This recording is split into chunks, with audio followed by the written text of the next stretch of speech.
Good evening, everyone. I'm Rahul. I'm the co-founder of Poornima University and director at Poornima Group. Poornima is a 20-year-old organization. We started off as engineering colleges in year 2000. And 2012, we came up with a university, which is a full-fledged private university in Jaipur, which is very close to New Delhi. And we have around 8 schools in Poornima University, School of Public Health being the newest school which we launched a year back, thanks to Anil sir, who helped us set up the school. And we offer various courses in public health and hospital administration. So I would now like to, take a step ahead and formally introduce Anil sir, and then we'll go with the formal webinar, and Anil sir would take this forward. Anil Purohit sir is the founder and CEO of JSPH, and he has over 30 years of experience in establishing and running HIV/AIDS program in Africa, Asia Pacific, North America, and West Indies. Dr. Anil has also worked for FXB as the Global AIDS Director and as Executive Director of FXB USA. And he established more than 44 AIDS program during this tenure. He has been a recipient of grants from Bill and Melinda Gates Foundation, Tata Trusts, World AIDS Foundation, among the other agency. And we have been lucky enough that Anil sir has helped Poornima University to set up the school, because we have always been into engineering, and this was the first time that we were, looking for something in the public health domain. And by God's grace and by the, unending support of Anil sir, we have been able to achieve a lot in last 1 year. We have students from more than 6 countries in all the programs. We have students from almost 29 states of the country. And I'm sure then in times to come that we will be able to grow the public health domain in Jaipur and in Poornima's particularly. So over to you, Anil sir. Thank you, Rahul. It's a privilege to be here. I would like to start from introducing Rahul. Rahul and I met 2 years ago, and last year in 2019, we launched the School of Public Health. Rahul is an architect by training. He's the co-founder and co-director of Poornima University. He founded the institute with his father, who is also an architect. And Poornima is the upcoming engineering school, and now we've added public health to it. And as Rahul mentioned, we have many disciplines. We're adding more and more disciplines to Poornima University. And Rahul's major interest is empowering the left out, the difficult to reach population, and supporting the children who are the future of this planet we all share. Rahul does fantastic work besides running these engineering schools and other disciplines at the institute. He takes care of slum area behind in the backyard of Poornima University, and focusing on skills building and empowering the children and their families. So thank you, Rahul, for having us and joining hands with you. I'd like to introduce the Jodhpur School of Public Health in a brief. Since we have issue of time, I'll be very brief. I was working for FXB back in late 90s, and my former boss is a countess. We had funding from Bill and Melinda Gates Foundation back in 2000, I think 99, 2000. And that was the first grant ever awarded to India on HIV/AIDS. It was before the Gates Foundation entered India in a big way. The grant was on migrant workers' health and during the HIV pandemic. And now again, we are in another pandemic where migrant health has become a major focus, especially in countries like India. So while driving from Sumerpur, a rural setting, away from Jodhpur, which is an urban setting, 100, maybe 60 to 75 miles away, we were discussing 1.2 or 3 billion population in India and no schools of public health. And I learned about public health very late in my life in college, when my friends at Northeastern University and later at Harvard used to travel to Africa and India to do public health field experience. And we were just wondering, India has all this public health issues. They have public health engineering department. They talk about all the immunization, but there is no school of public health except one in Kolkata, at All India School of Hygiene and Tropical Medicine. And that's only for physicians, not for any other healthcare worker or any person who has experience or interest to pursue public health. So we decided to start School of Public Health in Jodhpur. We had discussion every year at the board meeting in Switzerland. We used to put $15,000 ahead to explore. Then I think we had a split. We decided not to work together. But then after a couple of years, I was at the India Economic Summit through World Economic Forum. I have participated quite frequently at the World Economic Forum, mostly on public health issues. So there was the India chapter and India Summit. And we were at former Chief Minister Sheila Dikshit's house at dinner. On my table, I had a gentleman who was from the Raffles University. And when I asked him his introduction, he said he's the dean of Raffles University, but he's quitting to work for the Sheikh of Dubai, the ruler of Dubai. And they have $1 billion to spend on education. I said, wow, I got a right person here. So I said, could you help me with the School of Public Health? He said, no, we don't want to get into medicine. I explained to him it's not medicine. And after that discussion, he invited me to Dubai. I flew to Dubai. We were working on that. And unfortunately, the economic turndown came and we could not go further. After that, Dr. Arvind Mathur, who is a moderator on this panel, thanks, Dr. Mathur, for coming. He also has a major family health issue, but he has shown up. And I was at his HIV clinic at antiretroviral clinic around 1:30 in the morning in Jodhpur. And we decided to start the School of Public Health on tuition basis, no grants, nothing. We started with 2 or 3 students. And today we've conferred around 475 or 478 MPH degrees. And we are starting PhD. And we started BPH last year with Poornima University. We are not a university. We are an academic supporting institute which supports universities to set up schools of public health. We are not for profit.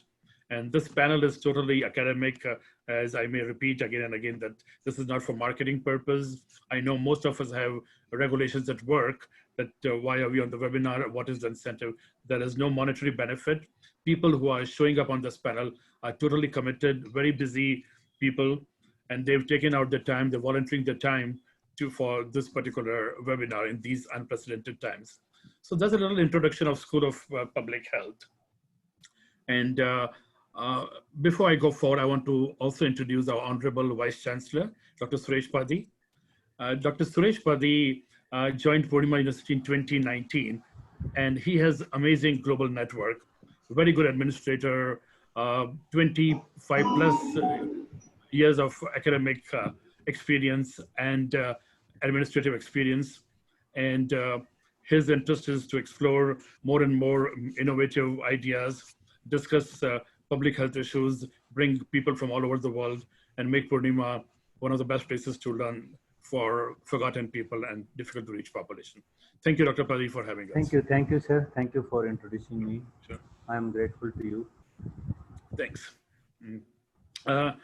Doctor, I think I have so much to talk about Dr. Amar Gupta. So I will be very brief. And I think when he talks, he decided to be last on the panel, and we all agreed upon because he has so much of experience in telemedicine. I think in this group, I think there are only 1 or 2 people have so much of experience.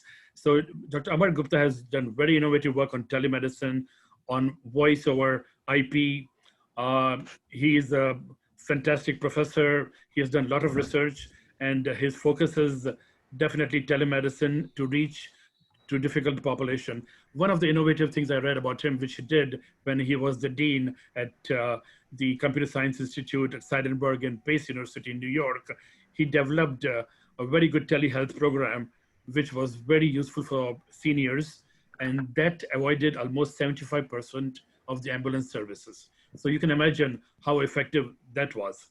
And that has saved a lot of dollars, that has saved a lot of lives. So I think there'll be a lot to hear from Dr. Amar Gupta, and we would like him to give us more details because he has been teaching at schools to public health students, to management, to medical, to engineering, to business.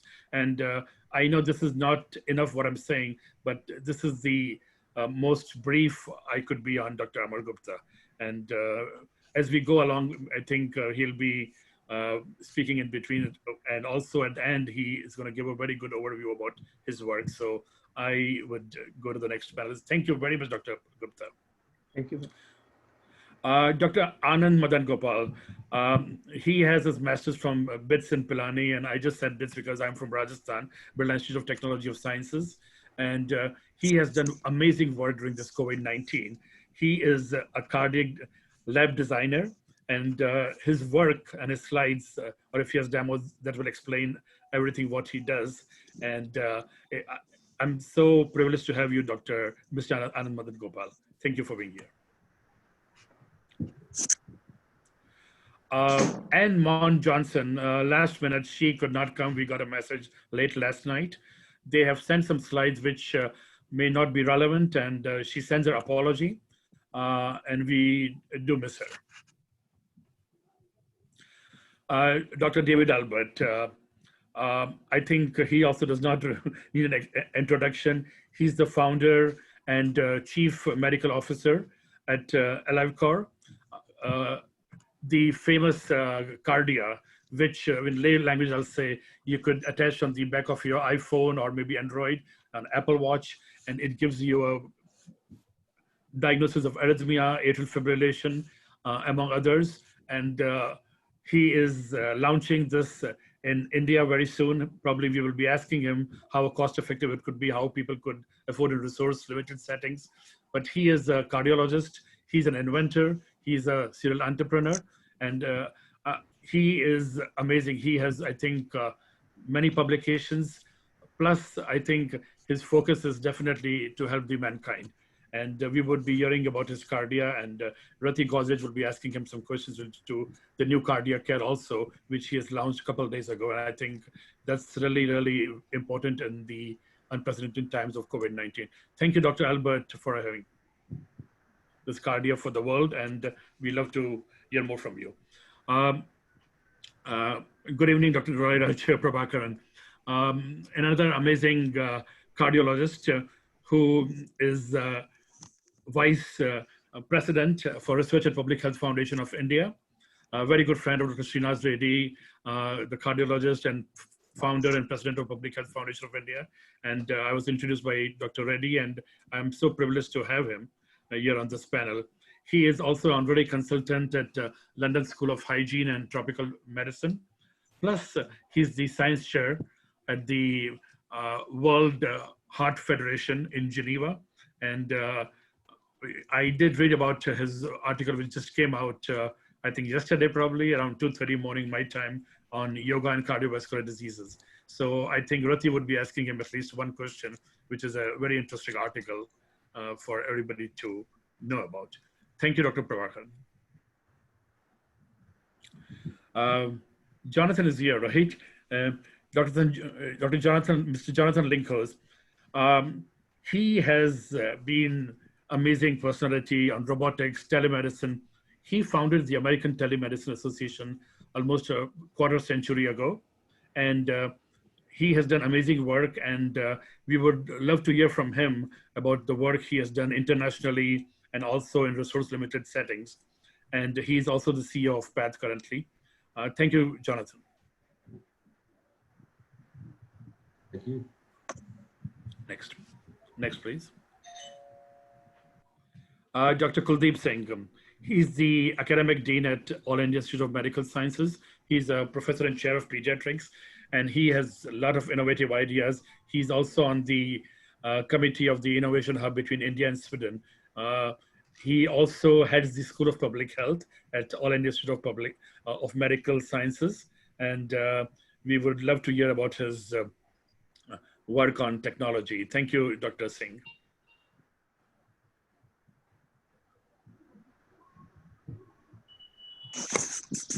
Mayank, my friend, he is the director for strategy at the Medipulse Hospital in Jodhpur, a private hospital.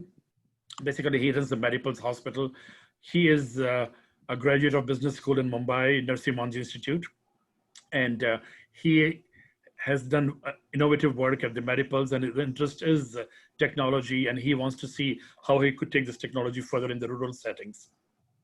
And we would love to have people like Mayank on these panel, young people who would take this world to the next step. Narayana Prasad, he is also a cardiologist. Did not plan that way. We have 6 cardiologists on this panel, and they're doing amazing work. He's at the Brigham and Women's Hospital at Harvard Medical School, and his focus right now on this panel will be public health literacy, which he has founded, and he's going to talk about the public health literacy. It reminds me of Mahatma Gandhi when I think about a lot of you on the panel, Sujoy, who will be coming up soon, Narayana, Dr. Amar Gupta, David Albert, like you have gone through education at a different stream, but you're doing different things, you know, think different. I think this is amazing. And his work on public health literacy is wonderful. Thank you, Narayana. Nigel Williams, another serial entrepreneur. He has done wonderful work, and I think his videos and his small robotic film will tell us more about what he does. So I will not say much about him. He did work with Steve Jobs when people were rehired, and he was in the marketing team. And he is mostly based out of Kolkata, if I could say. And he does focus on the future care on this planet, which is care anywhere at any point. And we will look forward to seeing his videos and hearing from him. Thank you, Nigel. I know it's 8 o'clock in the morning for you also. Praful. Praful is a dental surgeon by training, and he did his Masters of Public Health at Tata Institute of Social Science in Mumbai. He interned with Jodhpur School of Public Health for a semester, I believe. And we have brought him on the panel because he's working with the ICICI insurance, I think ICICI Lombard Insurance. And right now he's very busy with the telemedicine claims. And we would like to hear from him, how is he dealing with the telemedicine in the COVID era and what is the future? Thank you, Praful, for being here. Sujoy, another good example of Mahatma Gandhi's think different. He's a medical microbiologist, trained clinician in infectious diseases, engineering, does a lot of work on artificial intelligence, alumnus of MIT Sloan School of Management. He's the vice president for Apollo Hospitals, and he will be discussing about artificial intelligence in cardiovascular diseases. I just learned the new acronym AICVD, and it's such an honor to have you, Sujoy. We would be waiting for you. Sandy Gupta. Sandy is again a cardiologist based out of London. He is on the advisory board of Solutions for Health. It's a technology company, does wonderful work in England. He is attached to a few NHS hospitals. He has hundreds of peer-reviewed articles, and he does come to India quite often.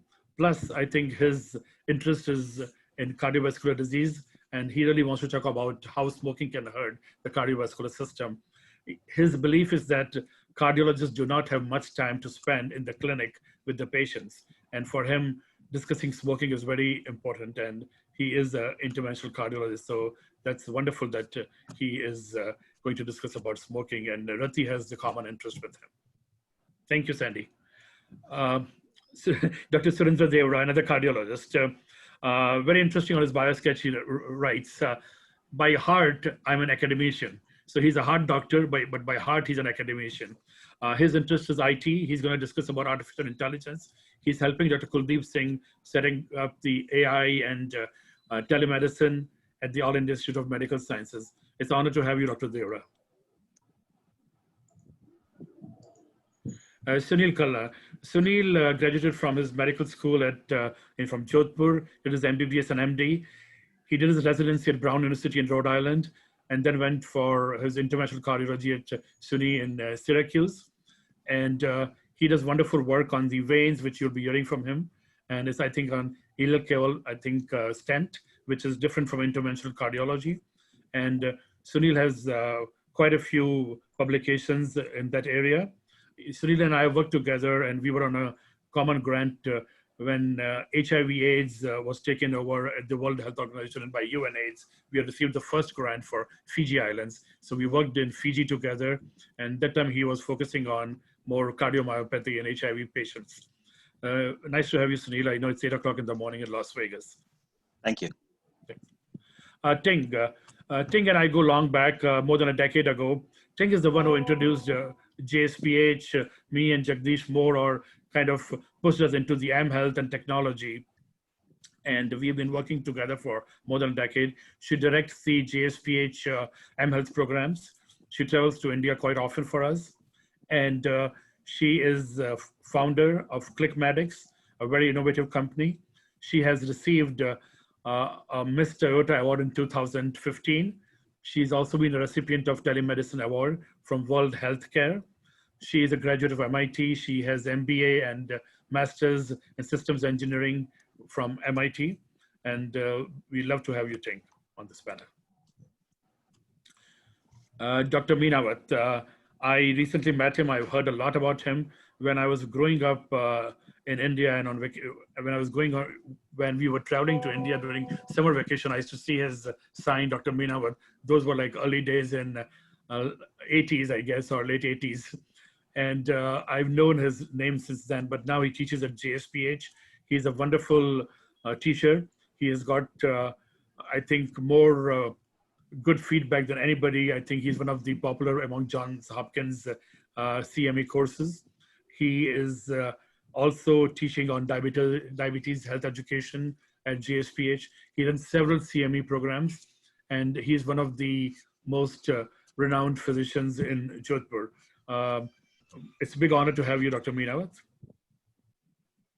Dr. Arvind Mathur, my mentor, and as I introduced earlier, we came with this idea of School of Public Health together. He is a retired Principal Dean of Medical School in Jodhpur, and he teaches at JSPH, and he runs many international research projects even after his retirement. Thank you, Dr. Mathur. Dr. Damodar Bachani, he is a retired Deputy Commissioner from Government of India Ministry of Health. Currently, he is with John Snow Incorporation on a funded project by USAID, and his focus is right now smart cities. He was involved in our Tata Trust project, guiding us on health and diabetes. And Dr. Bachani is joining us as a guide for our PhD students as a faculty at Poornima University upcoming year. Thanks for having you, Dr. Bachani. Dr. Rati Godrej, a family friend, an internist trained at UCLA as a doctor, and right now she is based in Mumbai. She's from the Godrej family. She is also a member of Harvard India Health Center. She also sits on the executive PHFI board in India. And Rati has been a very, very, very big support to these webinars. And it's so good to have you, Rati, and thanks for all your support. Jagdish and I go long back, 20 years ago. We started on a Gates Foundation project in rural India on HIV/AIDS. He has been the editor of HIV Atlas. He runs the mobile technology company called Mobiloid, offices in New Delhi, Boston, and Singapore. And you see on the screen Indic Chain, our partner. This is the academic arm of Mobiloid company. And he is also initiating some courses at Poornima University. And that will be more like the cooperative education we have in the United States, which is earn while you learn. So Mobiloid will be paying stipend to students who are enrolled in the Poornima University engineering programs. Thank you for having you, Jagdish. And I think,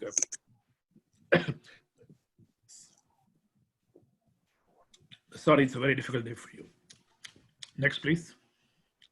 Latika has left us. She used to be the chair of Jodhpur School of Public Health. And right now she's with the Government Medical College. By training, she's a pediatrician and also public health specialist. And she still comes and teaches at the School of Public Health.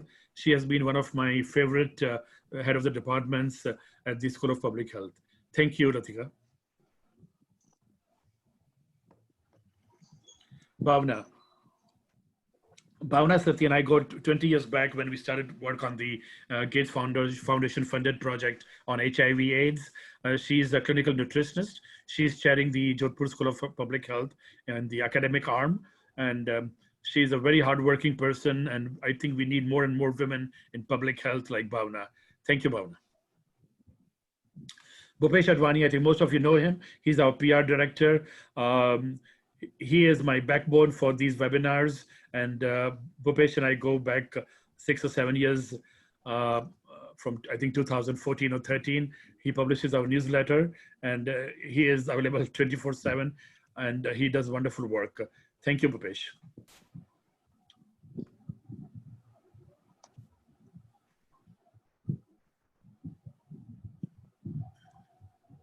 All right. Any more introductions? Anil sir, we have Ashish present. Sure. Are you able to see the slide? No, I can't. I am stuck at Bhupesh. Sorry. So let me stop the. Now I've turned off the slides. And could Dr. Bachani join? He had trouble joining. Sorry. He did, sir. They did. Sorry about that. Sorry about that. All right. So I think it's okay. I know Ashish. I don't need to see his picture. Ashish has recently joined us at Poornima University as the head of School of Public Health. And by training, he's a dental surgeon and also health management from IHMR in Jaipur. Thank you, Ashish. Thank you, sir. And you need to introduce the interns as well. Absolutely. So we have two interns on the panel. One is Rhea Gupta from University of Maryland. She's a junior. It is a second webinar with us. And she wants to help the School of Public Health, and she's a very good writer. Thank you, Rhea. I know you woke up early at 11 o'clock East Coast time. Interns don't wake up early. And then we have Yamini Kumar, who's based in Massachusetts. She's also a junior at Massachusetts College of Pharmacy, planning to go to applying to School of Medicine, or medical schools, I'm sorry. And she has been working with us for more than a year with our colleague Greg Fent at the federal government for JSPH projects, and mostly focusing on blind people in India and conducting a lot of retrospective studies. Thank you, Yamini.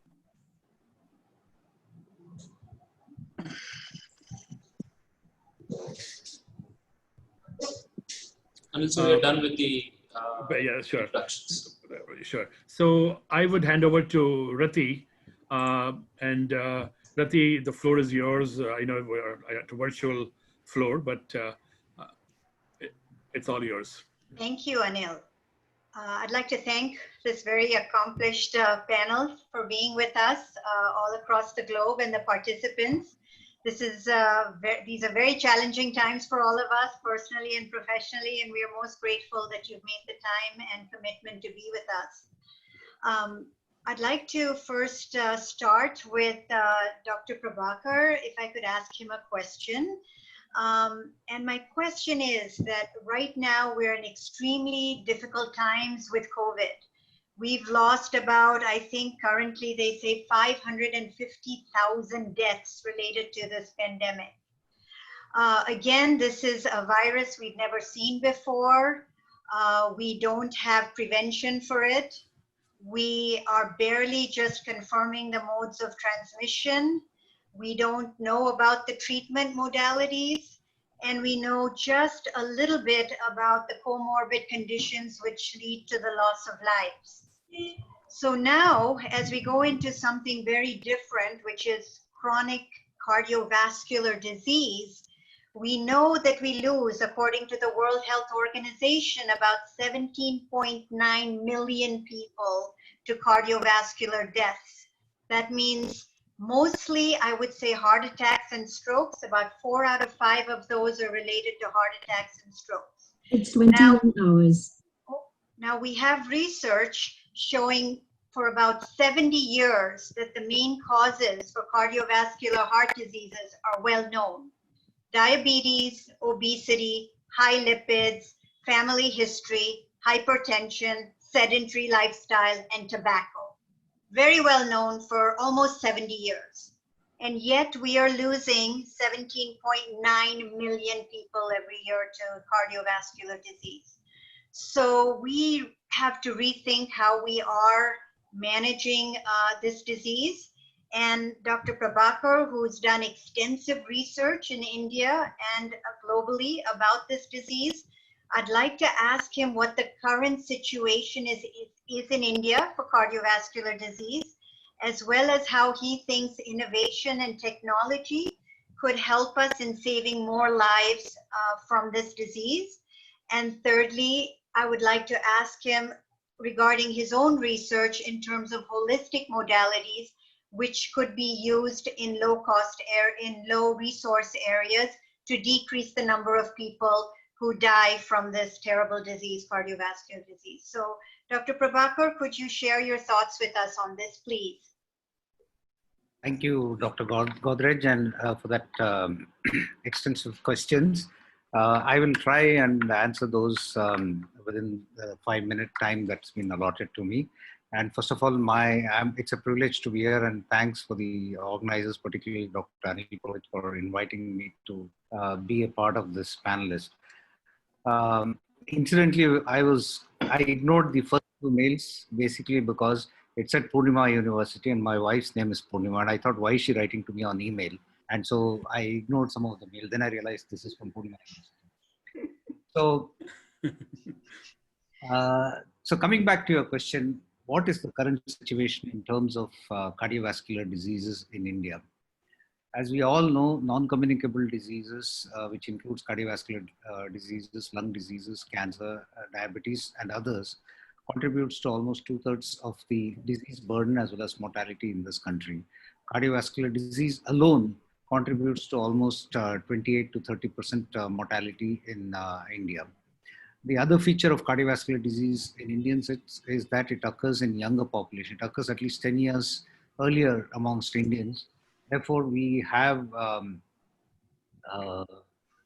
very high, we have most of the cardiovascular disease occurring before the age of 70 years. Just to put it in perspective, nearly only 20% of cardiovascular disease deaths occur before the age of 70 years in high income countries. But in India, it's close to 55 to 60%. So it's a big number. And that means we are losing people in their productive years of life. There is both macroeconomic as well as microeconomic impact to the families and individuals. Secondly, in terms of risk factors, I'll start off with some good news that smoking rates are coming down actually in India.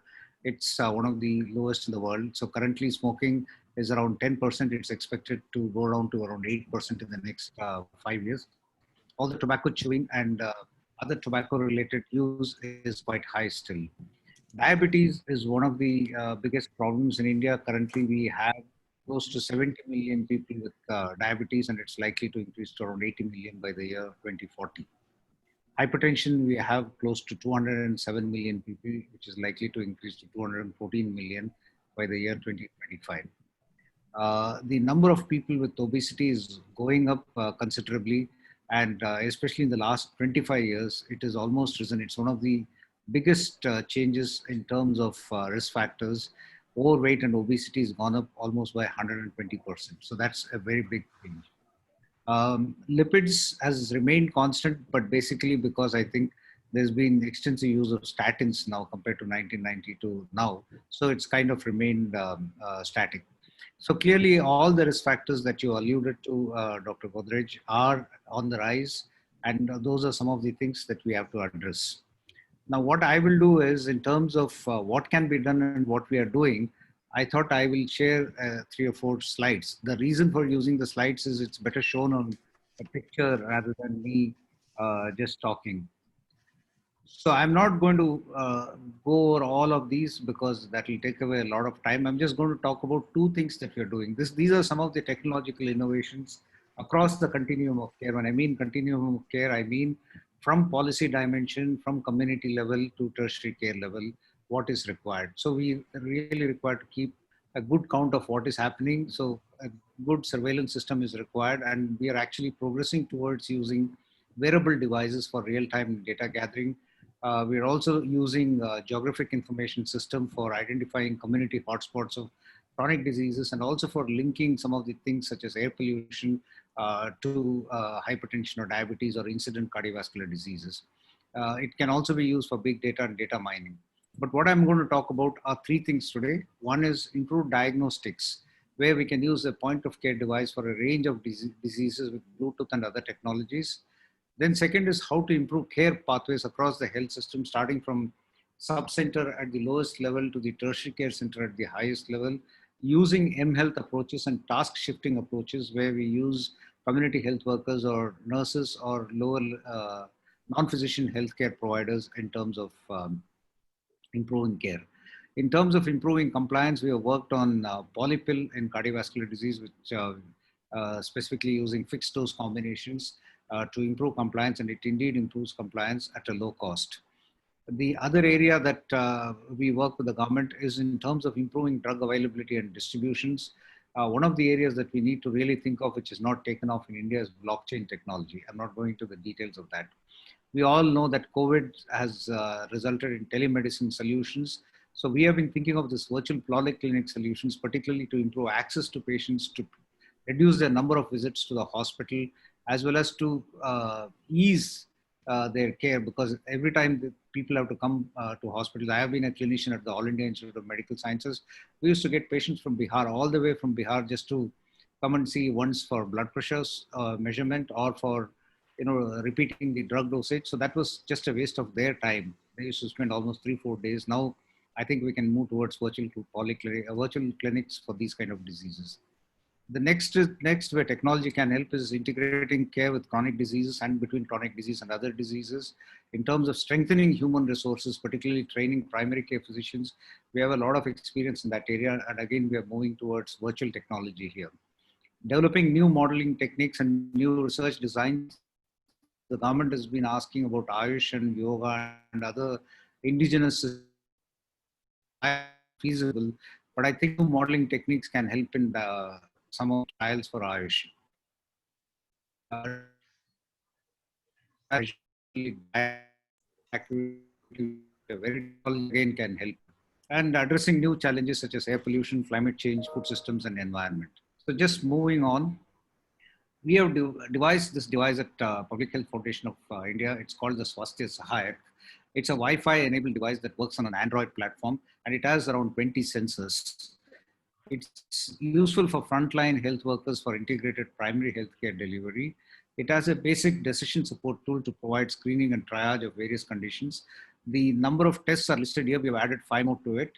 And this has been used extensively in many parts of India. But we are trying to produce on scale. Just to summarize, it's a point of care for multiple tests. It reduces the turnover time for full diagnostic cycle and leads to significant reduction in cost of care. The next thing that I wanted to talk about is the M-Health solutions that we have developed. What we've done here is develop an electronic health record and electronic decision support system, which can be used by the lowest level of healthcare worker. That includes community healthcare workers, but mostly it's used by nurses in terms of improving care for patients with hypertension, diabetes, chronic obstructive lung disease, depression, alcohol, and a range of chronic diseases. All it requires is inputting some data from the patient. And in the back end, we have put in around 3,000 case studies. The machine learns from these case studies, and there's a use of artificial intelligence. So there's a personalized patient management plan. And we have implemented and published all of this at tertiary care level, community level, primary level, and we have done a statewide implementation in Tripura and Mizoram. The government of India has adopted this program, and there is a pilot that is being conducted in Nawaz Shahar in Punjab. And once the results come in, of course, it will get extended. Finally, we have also used this platform to help the WHO in getting it on a digital platform. It's called the MPEN program. So clearly what we are trying to do is task shifting to non-physician healthcare workers and empowering them using this electronic decision support system. It helps in improving the quality of care. It's useful in integrated and team-based care, establishes referral linkages, and also is very useful in rehabilitation, as Dr. Purohit was talking about yoga. For example, rehabilitation has been shown to be useful. Yoga has been shown to be useful in rehabilitation, and we can create digital solutions where people don't have to visit a yoga center to get training, but could use digital solutions to use yoga in their homes. The last thing which I wanted to show is measurement of air pollution, in which we are using, again, artificial intelligence and machine learning, where air pollution measurement is fraught with a lot of difficulties. People use only one way of measuring air pollution, but we are using all the available data, which includes monitoring data, aerosol optical depth by satellites, land use variables, transport density, and so on and so forth, and created a new model, an existing model, but enhanced it, and it's called the geoschem model.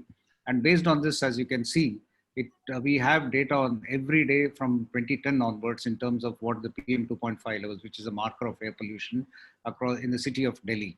And this is useful because we have a cohort in Delhi, and we can actually look at what is the level of blood pressure in relation to air pollution. Does it acutely increase the blood pressure? Does it chronically increase the blood pressure? We are publishing that data, which is the first time we are showing in India a clear link to air pollution and blood pressure. We also created a walkability index for Delhi, and as you can see, this is the ultimate walkability. Mostly it is red area, except in the central part of Delhi where there are some green areas, which is the diplomatic area and the offices where people can walk. Other areas, it is very difficult to walk because of congestion, comfort, discomfort, poor safety because cars are parked on the sidewalks or vehicles are parked on the sidewalks, and there's no place for people to walk. High exposure to air pollution and poor connectivity in terms of transport. And the final thing is that we need to engage with health sector because they are one of the biggest sources of greenhouse gases, and in terms of creating sustainable procurement for them. So again, digital technology is used here.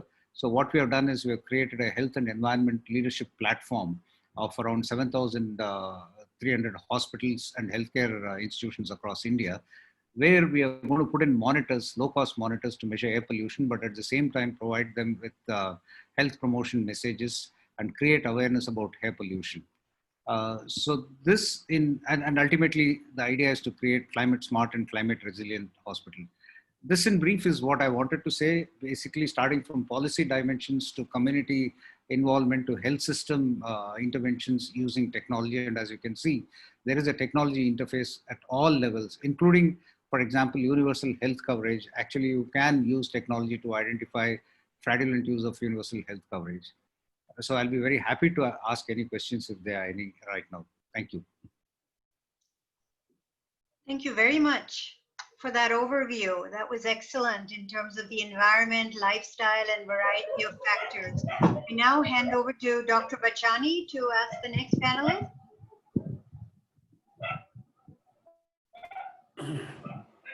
Thank you, Rati. My question is to Mr. Narayan Prasad. Dr. Prabhakar mentioned about that early diagnosis and treatment, particularly at the primary level, very important. It will be very important to reduce premature mortality due to CVDs. But another important thing is that if we have to reduce the risk of cardiovascular diseases, we have to address the social determinants, which includes behavioral and environmental determinants as well. So with your vast experience on literacy, particularly patient literacy, what is your take on the social determinants of health, how we can address these determinants? Dr. Narayan Prasad, please. Great, thank you. Thank you so much. Can you hear me? Yeah. Thank you. Yes. Yeah, great. Thanks to Anil and Jodhpur School of Public Health. Also, thanks to Poornima University, and I'm honored to be part of this great group of experts around the world. So I'll run some slides. I'll put my vision, at least our vision from the public literacy. First and foremost, we do need to talk about the stuff that we are going through, which is primarily, this is what we are in right now. Coronavirus is changing a lot of things, how we see the world right now. So basically, COVID is probably second most common cause of death in every 30 days in the last several months.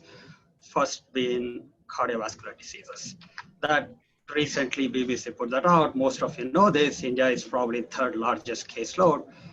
It was just bypassed the Russia.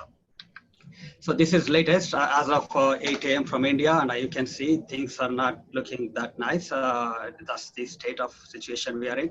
So I want to support facial masks here. You can all see this, and social distancing. Hope we all could follow that. Going to the social determinants of what the topic is all about. Historically, we have always looked at medical models has a foundation to look at some of the public health issues. And it has helped a lot, but did we miss something that are more important at community level, such as affordable homes, healthy neighborhood, and safe playground? Bechara Chaucher is the chief science officer at Kaiser Permanente in California. He wrote an amazing book about precision community health. I recommend that book if you get a chance. And Rockefeller Foundation is also doing some good work on precision public health initiatives. So, tribute to Lester Breslow, one of the notable expert in public health, at least in my time, and I'm fascinated by his work, and he kind of talked a lot about how do we measure health? Is it a personal responsibility or is it a social responsibility? How do we develop risk models? And he agreed that we are doing good job, as Dr. Prabhakaran has commented in his excellent presentation. We have done some good job in communicable diseases and treating chronic diseases. Are we doing good job in health equity, which is a huge piece in social determinants? Well, the truth hurts, at least for most of us. We tend to take on it. This is the latest data. The zip code of your address is a stronger predictor of your health compared to your genetic code. A lot of your health has to do with social policy, health literacy, fiscal policy, and built environment. Just because we are raising the taxes on the cigarettes and alcohol doesn't mean we are fixing the problem. We also have to look into the location of liquor stores and sales closer to the schools and colleges and family neighborhood. The traditional cardiovascular risk factors, as most of us know, we've been working in the space of cardiovascular medicine, bad diet, you don't work out, physical activities, smoking, eventually will lead to all of this chain of reactions. Eventually it will cause a lot of cardiovascular diseases and leads to death. That's what we have always learned throughout our medical school.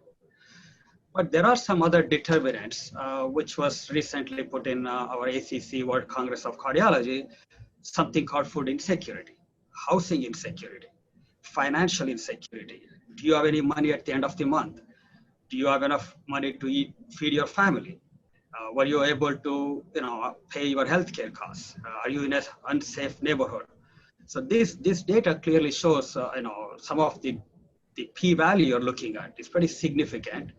Statistically, odds ratio is also staggering.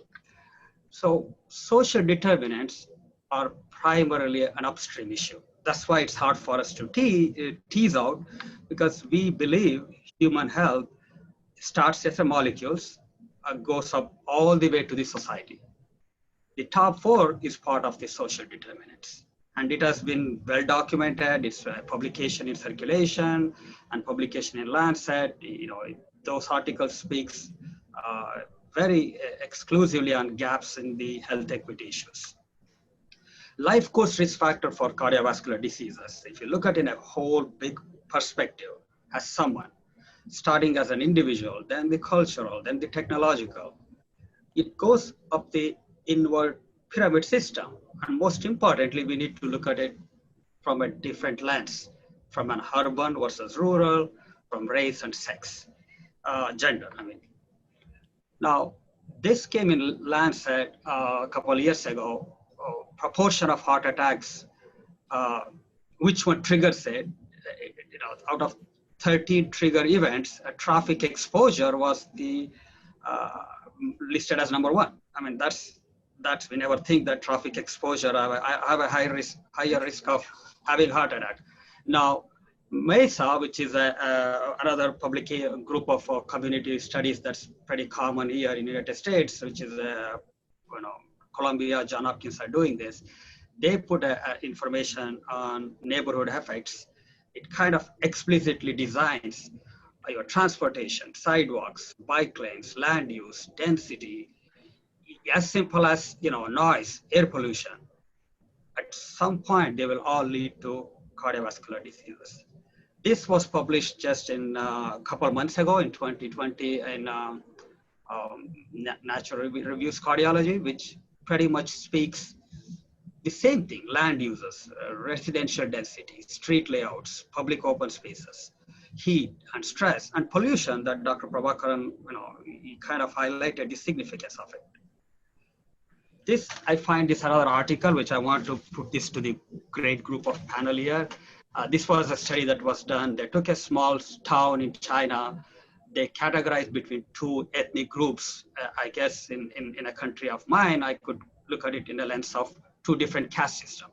So one caste here, another caste here, a two ethnic group, and they looked at the number of time they put in for the work, how many family members they live in the neighborhood, number of shops, number of restaurants, hospitals between these two ethnic groups, access to these hospitals, and interestingly, the religious sites, which is temples, mosques, churches we go to.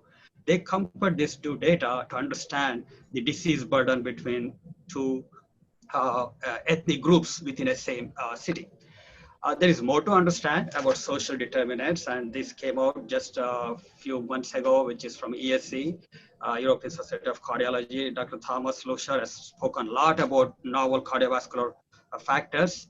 One of the factors that we are interested to understand is sleep as a cardiovascular disease marker. I mean, this is another data that comes from multi-ethnic study of atherosclerosis. That's a MESA study.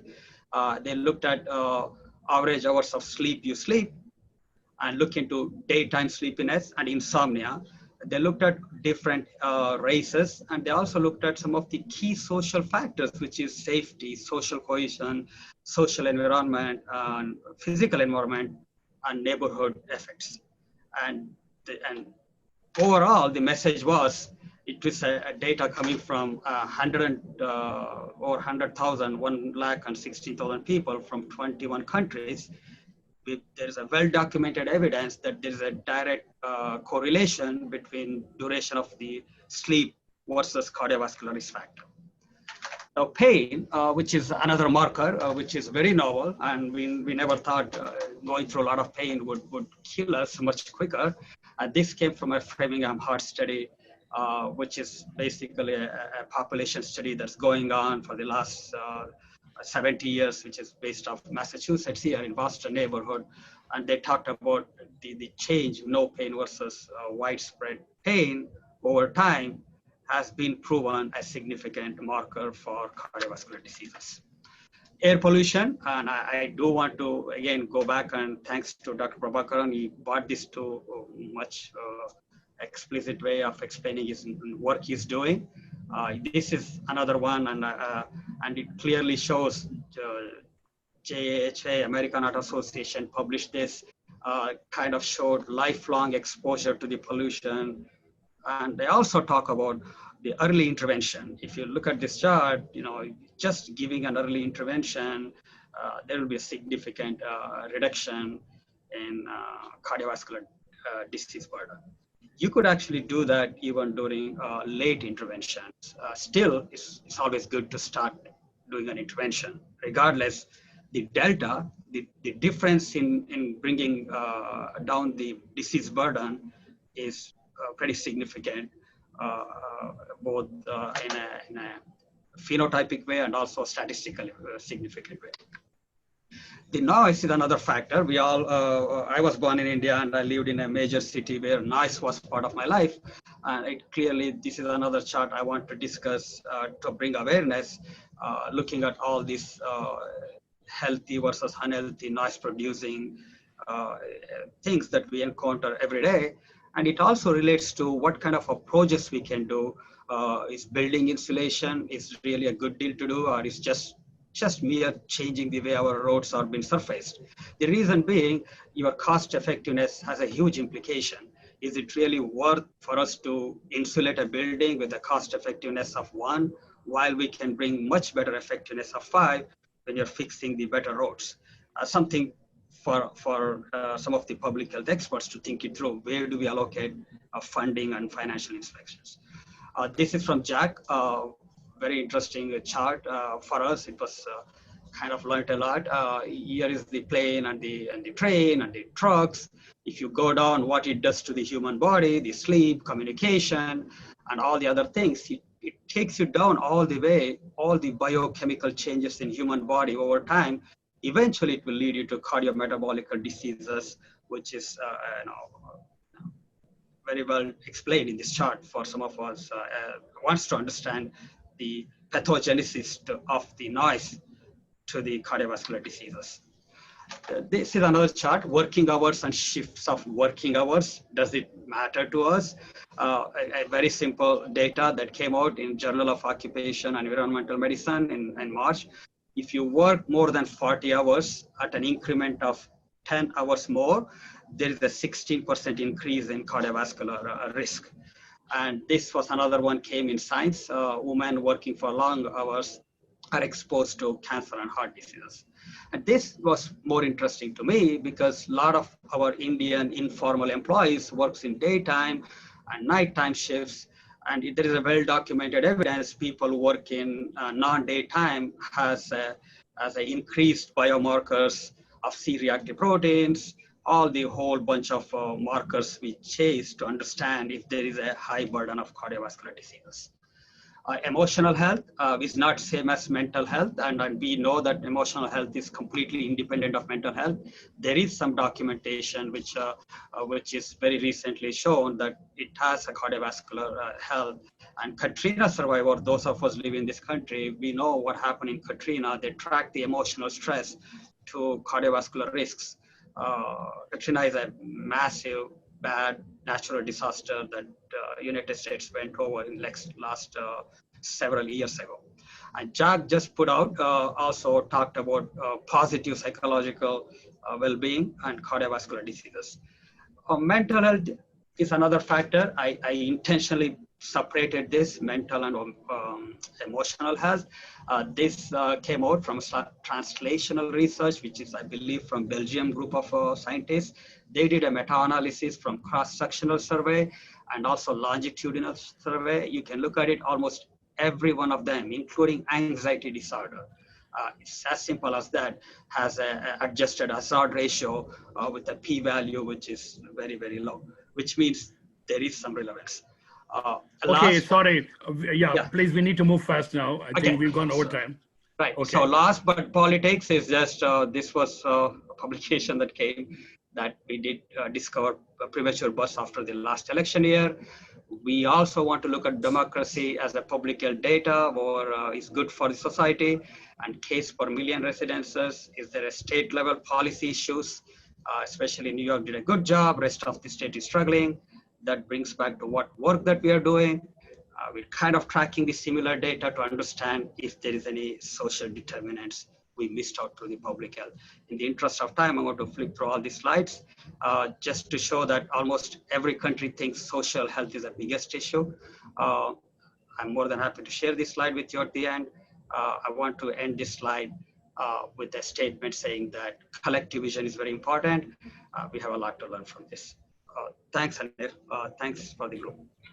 Thank you, Mr. Prasad, for very elaborate evidence-based determinants, social and environmental, that can affect cardiovascular health. Over to Rati now. Yes, thank you.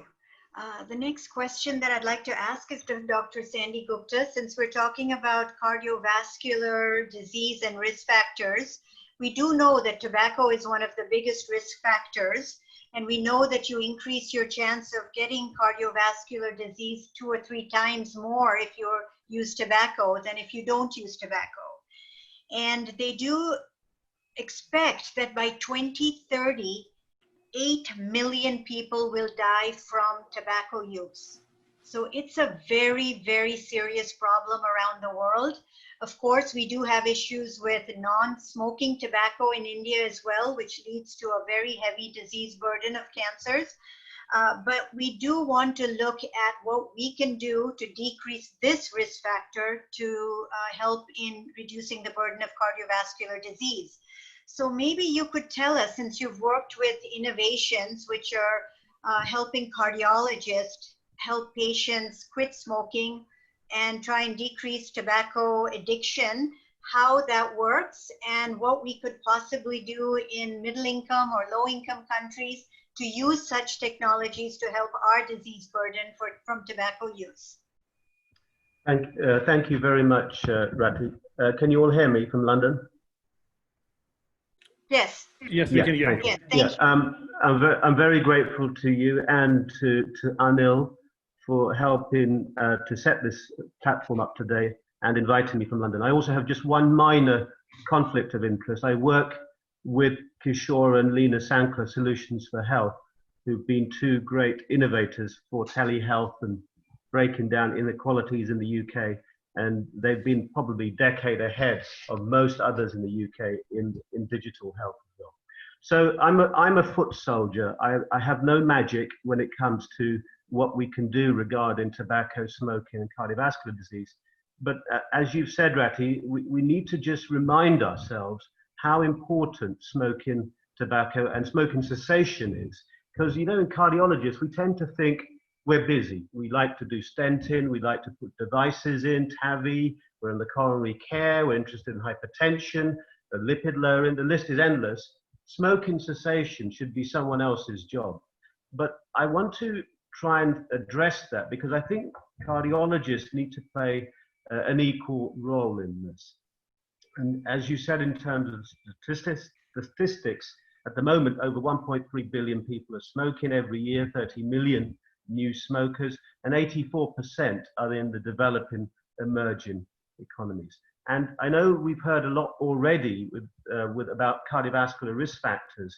There was a very famous paper in 1971 in atherosclerosis by Hopkins, where he said there are 250 risk factors for atherosclerosis, including the size of your beard and how often you attend church. So I think we've just got to be a bit careful in terms of what is causality and what is an association. And if you go back to 2004, that very famous paper, Interheart, Salim Yusuf, 52 countries. Question, is a heart attack in Boston the same as in Chennai, the same as in Lahore, and the same as in Sydney? Yes. 80% of the world's MIs are explained by 4 risk factors: diabetes, cholesterol, blood pressure, and tobacco. And the reality is that if you've got coronary disease, you've got a 70% chance greater of dying from it if you're a smoker. If you're a smoker, you have a 5 times greater risk of non-fatal MI. So the link between cardiovascular disease and smoking is pretty strong. There's a problem. You know, after you survive your MI, PCI, statins, beta blockers, ACE inhibitors, antiplatelets, everything reduces by 20 to 30%. But if you're a smoker, you have a reduction of 36%. So just stopping smoking after your MI, for example, it's better than your Lipitor or your Plavix, is as good as. And when we in the cath lab see young MIs, you know, in their 30s, 80%, both men and women, are smokers. So if we manage to stent someone, if they carry on smoking, they have a 40% greater death rate from restenosis and thrombosis. You know, the surgeons, the cardiac surgeons, they do valuable, they give patients a new set of arteries, bypass. But if you carry on smoking afterwards, you have a 2 to 3-fold risk of needing another bypass. So one of the things that everyone will remember is one statistic. For every 1 cigarette you smoke, you will lose 11 minutes of your life. And every time I say that in a lecture, I see people adding up, how long have I got left? But I think what we have to do is, in addition to giving these alarming statistics, is turn it around. You know, like when you're overweight, you can, you know, punish your patients, you can curse them, you can scold them. But if you tell them the benefits of calorie restriction, altering the diet, I think that has a much more positive way. And the same with smoking. If you tell patients that if they try to quit by themselves, there's only a 5% maximum chance. But if we support them with smoking cessation pharmacotherapy, NRT, bupropion, varenicline, plus behavioral support, there's a 40% chance of helping them quit.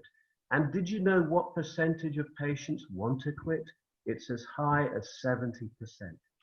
So I think that we need to just be encouraging the patients or the pre-patients that there are ways to help them quit. And this is where I think cardiology could play a role, because when patients come through coronary care or the ambulance service, they're pretty frightened. They've got the flashing lights, they've got the alarm bells, they've got the daily ward rounds, and they are very receptive once they're admitted. And I think that is a time, what we call TM, a teachable moment.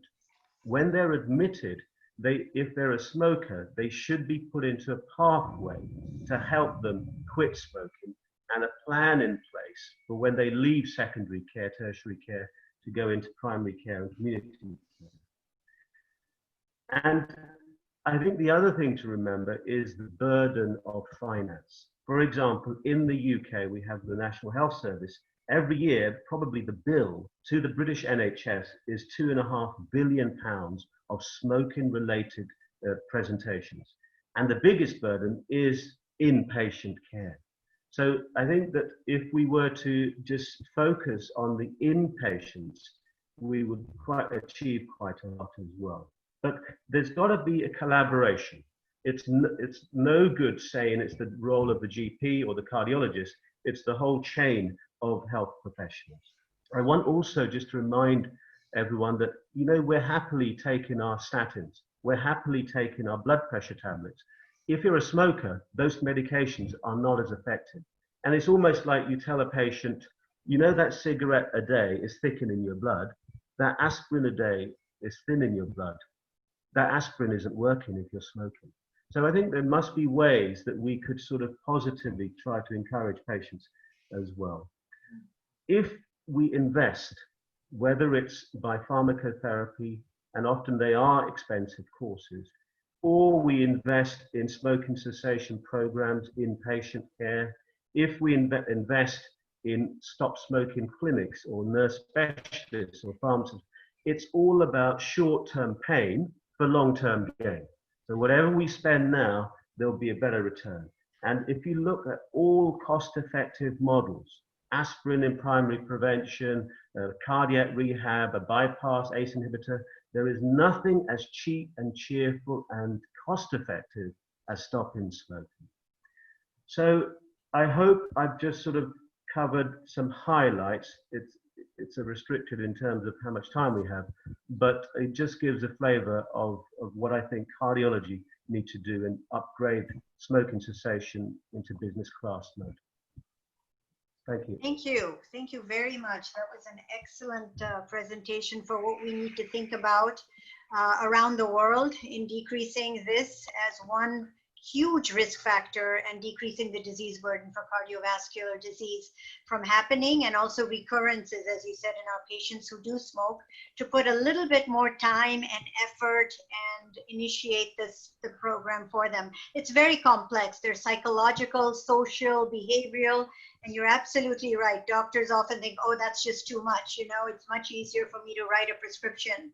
But I think you've given us a lot to think about, and we hope that we can, you know, send that message through to cardiologists all over the world so we can make a difference. Thank you very much, Dr. Gupta.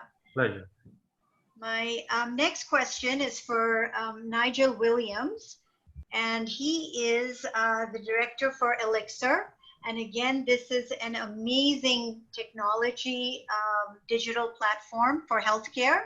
And I think it's very exciting to hear what you're working on, because I think from what I've seen, your focus is to keep people out of hospitals if they can. And if they don't have access to a hospital, still be able to give them extremely high quality, affordable, comprehensive care. And as it says, you've decided to use the terms digitalize, decentralize, and democratize healthcare. We'd like to hear more about that. and we'd like to know about how you use your digital platform, both from primary care to intensive care, and cover the full spectrum for healthcare. So we look forward to hearing from you now. Okay, And thank you also- very much. And also the videos. Yes, if you can share those with us, absolutely. Yeah, I think Rahul is The managing. way we experience healthcare is about to be reimagined. The way doctors examine patients, reinvented. And a visit to the doctor's office, revisited. This is the Elixir experience. From the moment you walk into an Elixir-powered cloud clinic, you just feel that it is a very different experience. With all the integrated devices, the Elixir platform is perfect to extend the reach of a hospital for non-urgent care and a natural fit for international medical travel, making the distance between the doctor and the patient disappear. We have incorporated a wide range of scopes, even this simple portable ultrasound that works on a smartphone. Anywhere in the world, a doctor can simply use this platform to see examinations performed anywhere or at any time. An amazing technology, a very simplified way of consulting or checking our health, from home or just wherever we are. After talking to medical professionals around the world, we integrated the best devices, the best workflows into our system, and whatever we couldn't find, we developed ourselves. These specs look like regular glasses, but they have a unique, live streaming, two-way point-of-view camera with a microphone, giving the doctor a first-person view of what the nurse is seeing. It helps me to take control of my family's health. The care we need is delivered to us even when the doctors are not around, and that's pretty cool. We've developed a unique, smart digital telemedicine chair that looks like a piece of stylish furniture when it's not in use. The Elixir Chair Clinic allows a patient to be monitored through a range of devices and have a private video consultation with a medical professional. The devices are easily accessible, and we designed this for the patient to use themselves or with the support of a caregiver. We believe that this solution can be the answer to managing chronic care, elderly patients, and remote consultations for medical tourism. The chair can be configured for oncology, diabetes, cardiac, nephrology, dental, and many other conditions. When people came to our clinic, they were really surprised about the new technology. They can do all the tests without going anywhere. I believe it's doctors that we really need to win over. Doctors are the ones that are going to make this change. The transition to a digital technology for healthcare is in the doctor's hands. We need to win them over by having simple, easy-to-use interfaces, saving a doctor hours a week in paperwork. Patient records are also easily available. All this massive amount of data will allow the Elixir platform to get more and more intelligent, as its AI-powered tools will assist in the decision-making process. Portable Go clinics can go anywhere in the world. We've taken all this technology and put it into a portable system. It's an evolution that empowers doctors worldwide to provide not just an external examination, it's a thorough, lifelong system of care. Elixir Smart Health, digitized, democratized, decentralized healthcare. All right, well, thanks for sitting through that quick video. What we really believe is that, you can take healthcare anywhere. Why should it be the domain of a hospital? And we look at what banks did. In the old days, a bank was a place where you stored money. It was the biggest building in town, and you had to go there during bankers' hours. And it was in the late 60s and 70s, they created ATMs, and then they created online banking, now mobile banking, and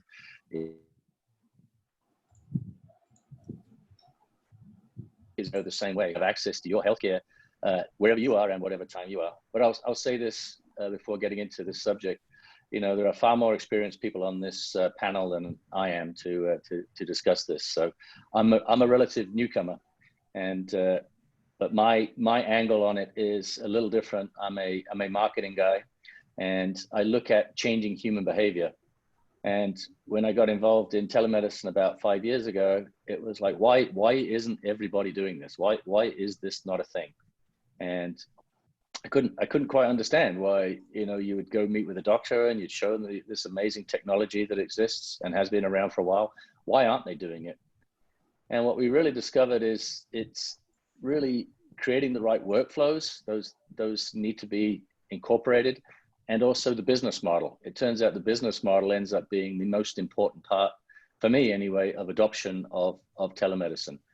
And so we've really looked at how can we build businesses for telemedicine, not just how can we have consultations. And, you know, up until recently, convenience was the main reason for telemedicine for the patient. But when we talk about healthcare anywhere, we also need to look at what the doctor has access to. The doctor also can give healthcare anywhere. And I think those are the areas that we're really focusing on. And, you know, right now in the current situation we have, this was something we didn't foresee, but the whole concept of safety is something that, you know, wasn't even foreseen before. And we have just been very lucky that we've actually gone through quite a long period where there hasn't been issues. But if you look at successful management of epidemics, such as Ebola in Africa a few years ago, you know, it really was, telemedicine could have been a much bigger part of it. And I think telemedicine is going to be a much bigger part of some of these pandemic managements moving forward. But it's pretty difficult to build a business model out of a pandemic. So what we're really focusing on is how we can put healthcare in hospitals and also in hotels, in schools, in residential communities, and at home with the patient, and how a doctor can access those things from wherever they are. So I wanted to show another video of a project that we did in Kolkata. Interestingly, these are some robots that I brought over 4 years ago. I actually carried them through Heathrow Airport. I had to change terminals, so I carried these giant robots and they fell all over the place. And they sat dormant in one of the hospitals in Kolkata until people realized, wow, this could be a great way for specialists to see their patients. So these are primarily used for specialists in post-ICU to monitor their patients, and these roam around. So if we can show that, that'd be great.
We have started that doctor's consultation, particularly for the COVID positive patients, through taking the help of the robot. We have introduced robot just to avoid the contamination because our healthcare worker is very important to keep them safe.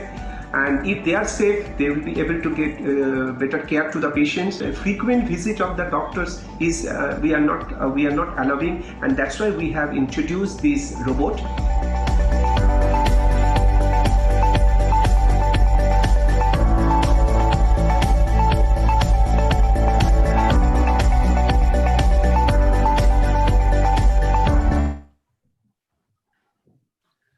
So robots have certainly played a part. There are other ways of achieving that. But one of the things that amazes me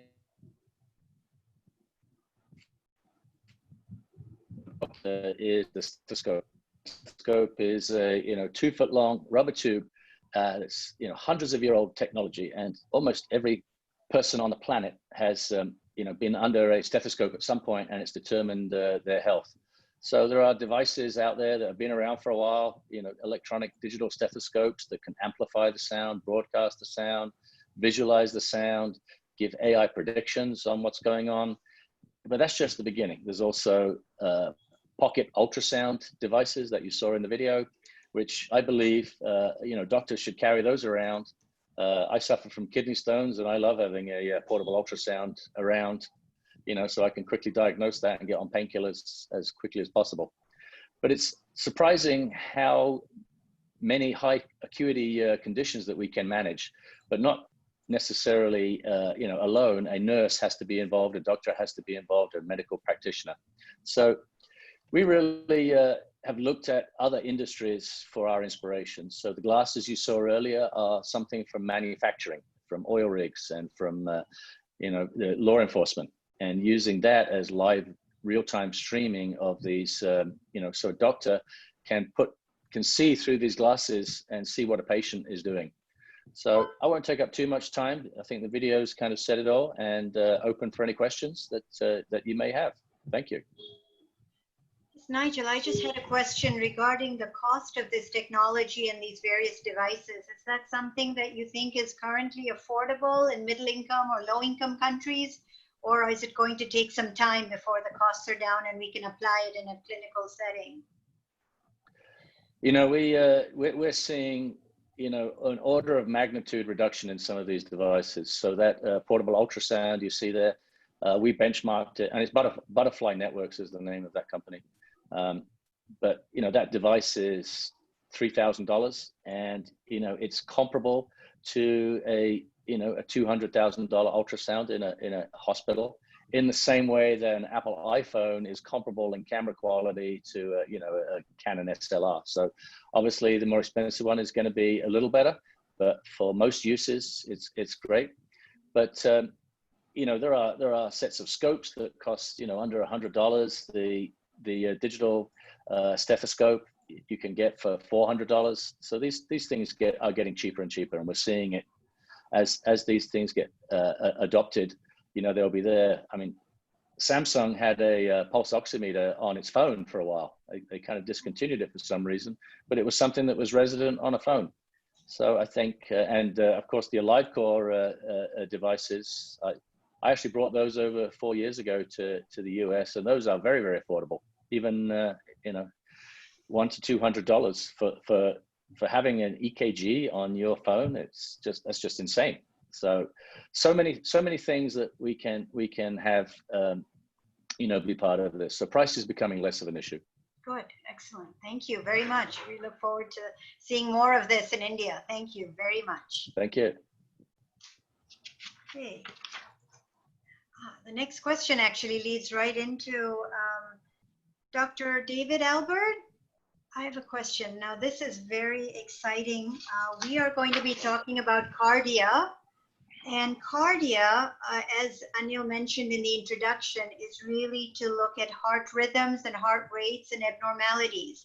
And as a physician, I know that when patients used to complain of palpitations or any concern about heart rhythms, you'd of course send them for an ECG or an EKG, as we call it sometimes, or otherwise we'd have to send them for a Holter monitor where they'd be hooked up to a machine for about 2 days or 7 days, and now you can take that longer. Then the machine has to be unhooked. They review all the strips, and if you had symptoms, you need to press it that you had an event at that moment so that they can correlate the cardiac rhythm or rate with the symptoms you're having. That's all then sent to a cardiologist who interprets it, and then you make an appointment and you get treatment. So now cardia has completely changed that, and we're able to monitor heart rate and heart rhythm almost instantaneously and communicate with our doctors. So we'd really like to know about what your plans are taking this technology forward in India and around the globe, and how it's working currently. Well, thank you. Thank you for the invitation to be on this panel. I would tell you that 10 years ago, when I started AliveCore and initiated the idea of cardia, it was to empower patients to deliver care wherever they are, and to do that at a completely globally affordable price. And I took my inspiration from Kenya's M-Pesa money system, where on a cell phone, someone can buy things. And one of the founders of that really global leading, cellular money business was the notion that they were going to sell sugar by the spoon. They were going to sell healthcare by the encounter. And we've brought that. So very soon, AliveCor is now in India. We have an Indian subsidiary, we have Indian employees, and we'll be launching in India. And I promise you that we will take what Nigel has talked about, we sell products for less than $100 US, that's not the last price you'll see from us. And that we understand that the issues of cardiovascular disease, arrhythmias, atrial fibrillation, one of the major causes of strokes, are global problems. They're problems of both the developed and the developing world, and we have to make solutions that are affordable at every level.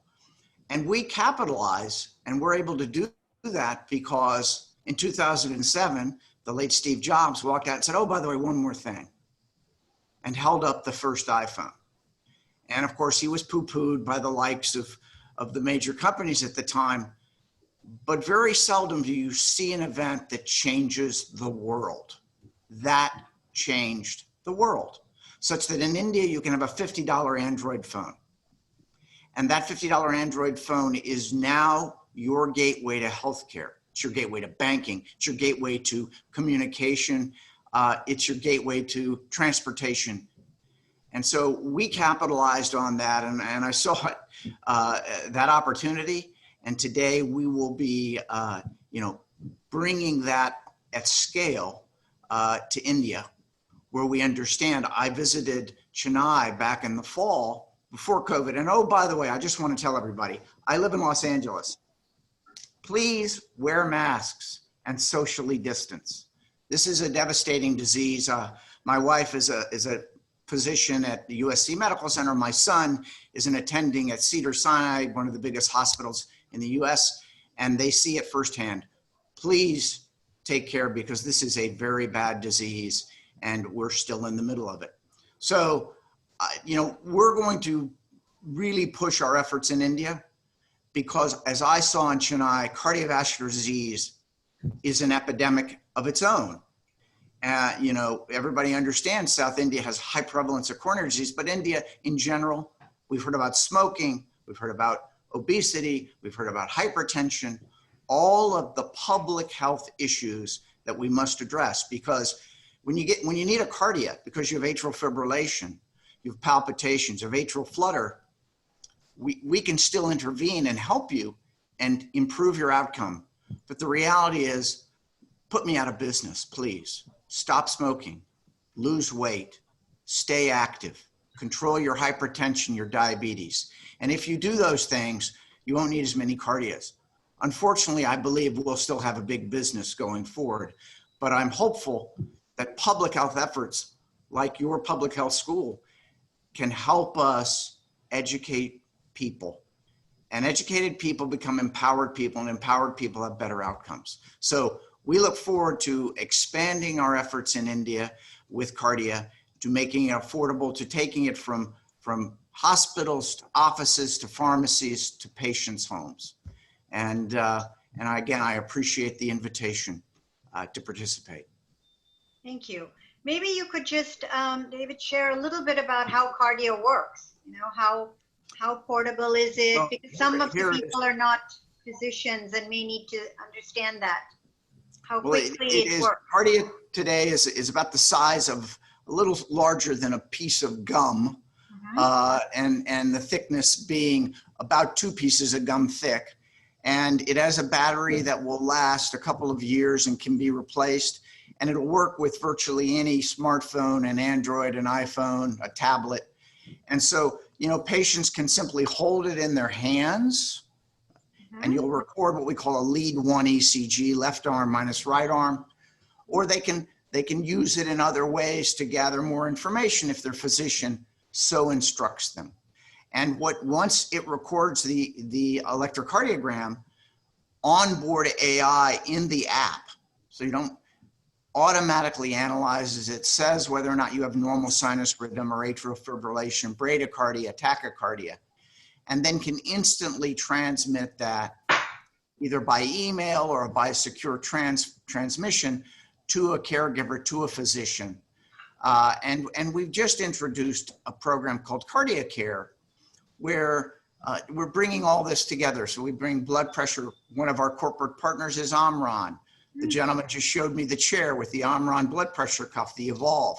We partner with that. We can take that data. We can take data from your scales. So I have a widening scale.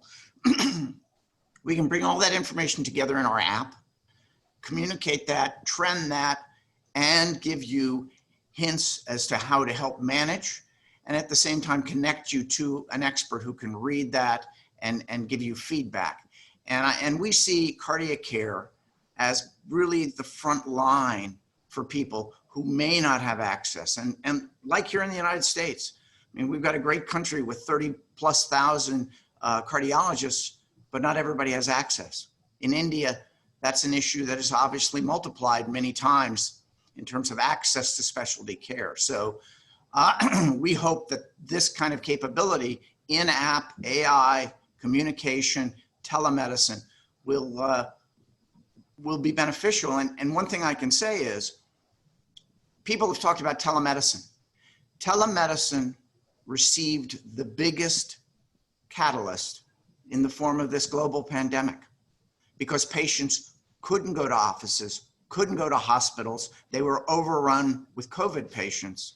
And so, for instance, the world famous Cleveland Clinic, it went from 4% televisits to 70% televisits during COVID.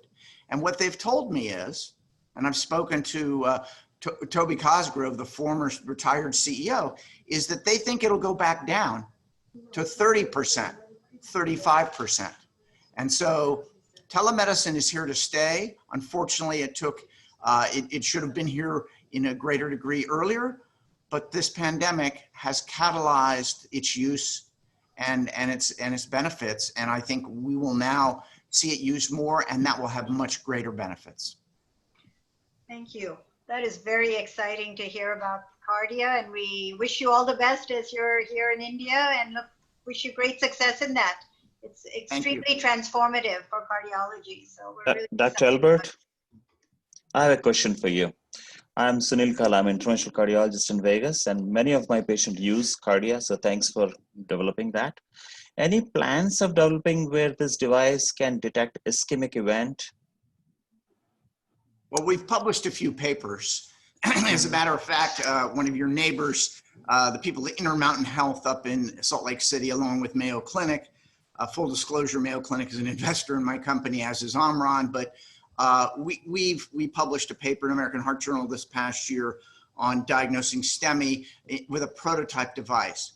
But as you might imagine, obviously coronary artery disease, ischemic heart disease, and their acute presentation, ACS, acute MI, are a huge problem and are, the main cause of cardiovascular death. So you can imagine, while I don't talk about futures, that sounds like a pretty good place to work. And so, reach out to me if you're interested. Well, one follow-up question, if I may, if we have time. If not, that's okay. Go ahead. Well, the follow-up question for Dr. Albert is, and you don't have to answer that, is there any way where this device can pick up inferior leads if we want to, and anterolateral leads if we want to in future? Yes. Today, our single lead device, our Cardia Mobile, which is the device that sells here in the United States for $89, is a single lead. Now, obviously, you can hold it in your right hand and your left knee, and you get lead 2. You can hold it in your left hand and your left knee, and you get lead 3. So there's lead 1, 2, and 3. So you've got 2 and 3, you don't have AVF from that. The other thing is we have this device. This is our Cardia Mobile 6L, which gives you all 6 limb leads simultaneously. So you get 2, 3, and AVF. Got it.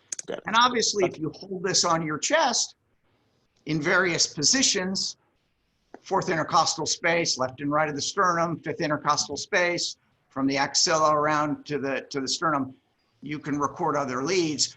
Today, those are not our clinical indications, but obviously people are doing that kind of research, and we have published papers today, and use in monitoring things such as the QT interval and the corrected QT interval, which can be very important for people with congenital QT prolongation, but even much larger, those with drug-induced QT prolongation. So anything you can do with a 12-lead ECG, I see as an opportunity for us to make personal and available anywhere, anytime.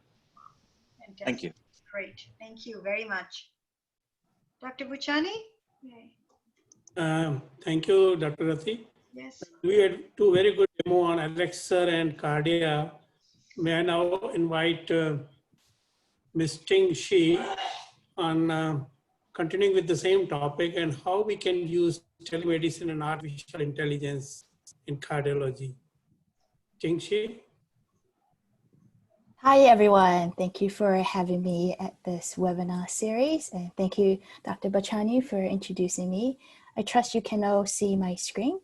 And it's lovely to follow Nigel and Dr. Albert, particularly on telemedicine and the use of mobile-based telemedicine to really improve access to care really anywhere in the world at lower costs.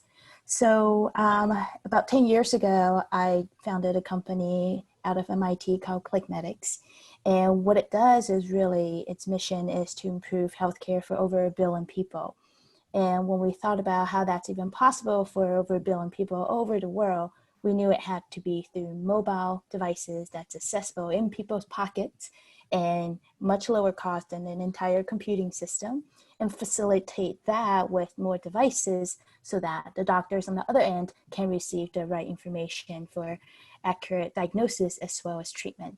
So what you see on my screen is an overall how the platform works. So in the first step is to screen, and we curate devices that are easy to use, cost appropriate for whichever locale we're serving. It could be hospitals, schools, rural communities.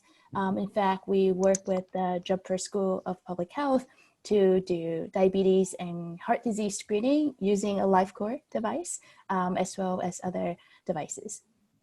And based on that initial screening, we would then indicate whether the person needs to see a doctor for a formal diagnosis and further testing, such as labs or Holter monitoring or other higher level tests at the clinic, or they could see a telemedicine visit, or they can go to a local pharmacy if they've been diagnosed and need a refill. And depending on the diagnosis that we receive from the doctors, then we create a follow-up plan that includes the schedule of visits. It also includes any other tests that needs to be done. So for cardiology, you may have an ECG, possibly you'll need an echo and maybe CT and other scans that would be needed. And all of this goes to our, what we call BRAIN, the databases that is looking at ways to detect additional factors. So for example, in our program with Jumper School of Public Health, we look at a lot of social determinants of health, where they live. Do they have access to clean water? Do they have access to food appropriate for diabetics? And looking at those factors and looking at whether there may be higher risk factors that needs to be adjusted for that population. And another part that's really important and relevant is the role of health workers. And a lot of patients, let's say they can't afford, expensive device, blood pressure cuff as an example. Then the health worker brings the suite or basket, or we call it a suitcase of devices, and help the patient use them. And that becomes the way of home-based monitoring without the patients having to travel to the doctor or the doctor having to travel to the patient. So we also see a very important role in terms of health workers. And also they tend to be what we call acting as the eyes and hands of remote medical experts. They can actually take measurements, they can actually provide some treatments, and most importantly, they can encourage and help the patient understand why they need to go and get next levels of tests or see a doctor, and why they might need to change their lifestyle for cardiac diseases or diabetes or any other chronic diseases. So with this brain that we have, it's AI powered, that is suggesting new risk levels, and also on the treatment side, advice or tips that the patient may need to know, because of their entire profile, we know that they don't have access to nutritious food. They don't have access to a doctor or medications. And so it makes it easy to manage for the patient while the doctor's expertise is remote. And with what we call a complete set that includes a mobile tablet with the intelligence behind it and a curated devices, you can manage a variety of diseases. And for today, I'll really focus on telecardiology. And in this model, a health worker or a nurse will visit the member at home and take measurements. And this assumption certainly is that they're not using their personal device and that this is a 12-lead ECG.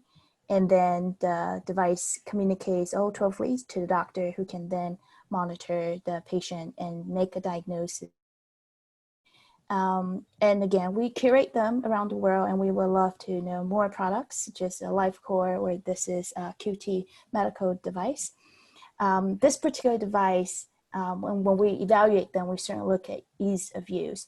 This particular one has a giant, what we call a giant Band-Aid, to be simplistic, that has sort of a blue spot where you put in the center of the sternum, and then all the 12 leads lines up. So this becomes easy for a nurse or health worker or patient themselves to place the 12 leads on their body.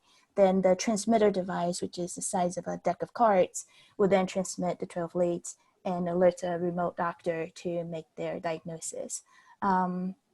Is this being used in the US? And with a network of cardiologists as well. And for personalized devices, we curate them.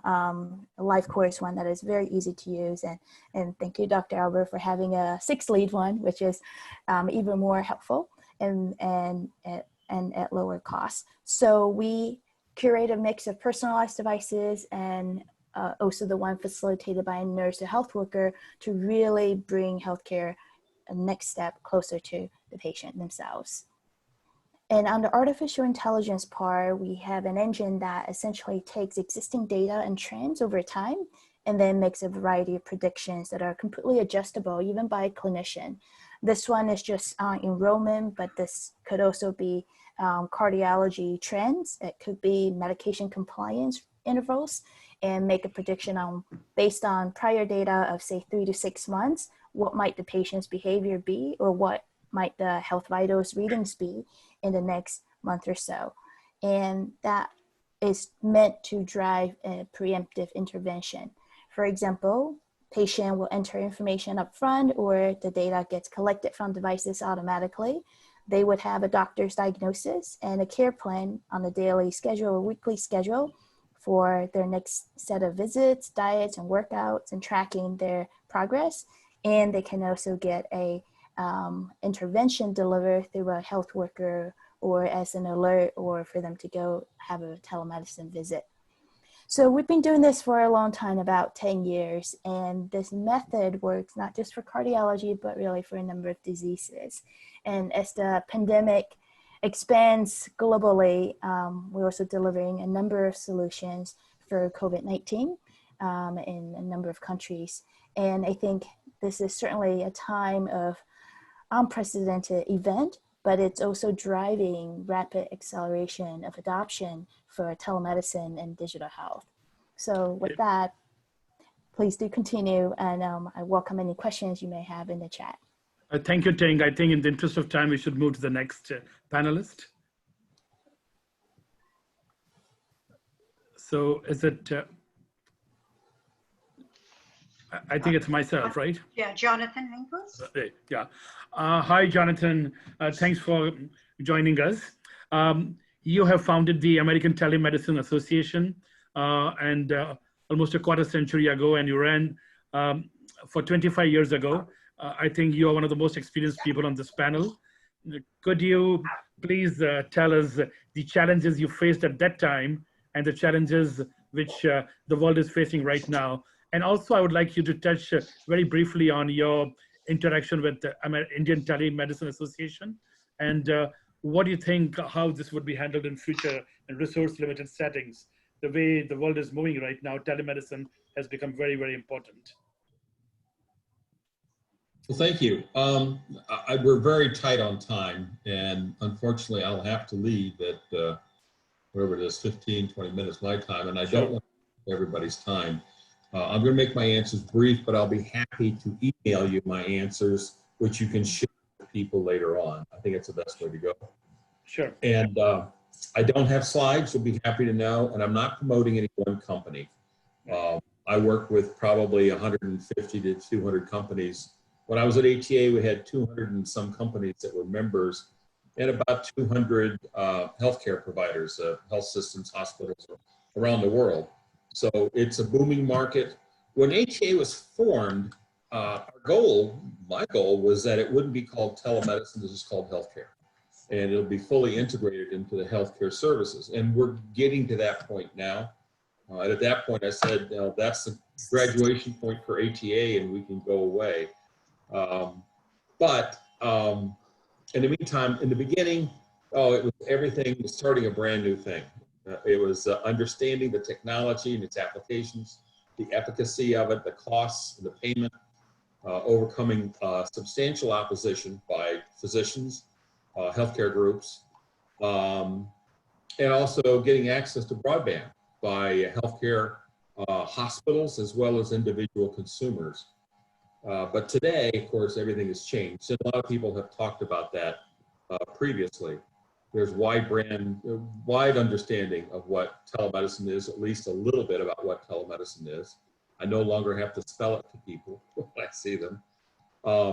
Payment in the United States has opened up, as several mentioned, largely to the coronavirus that we're all battling right now.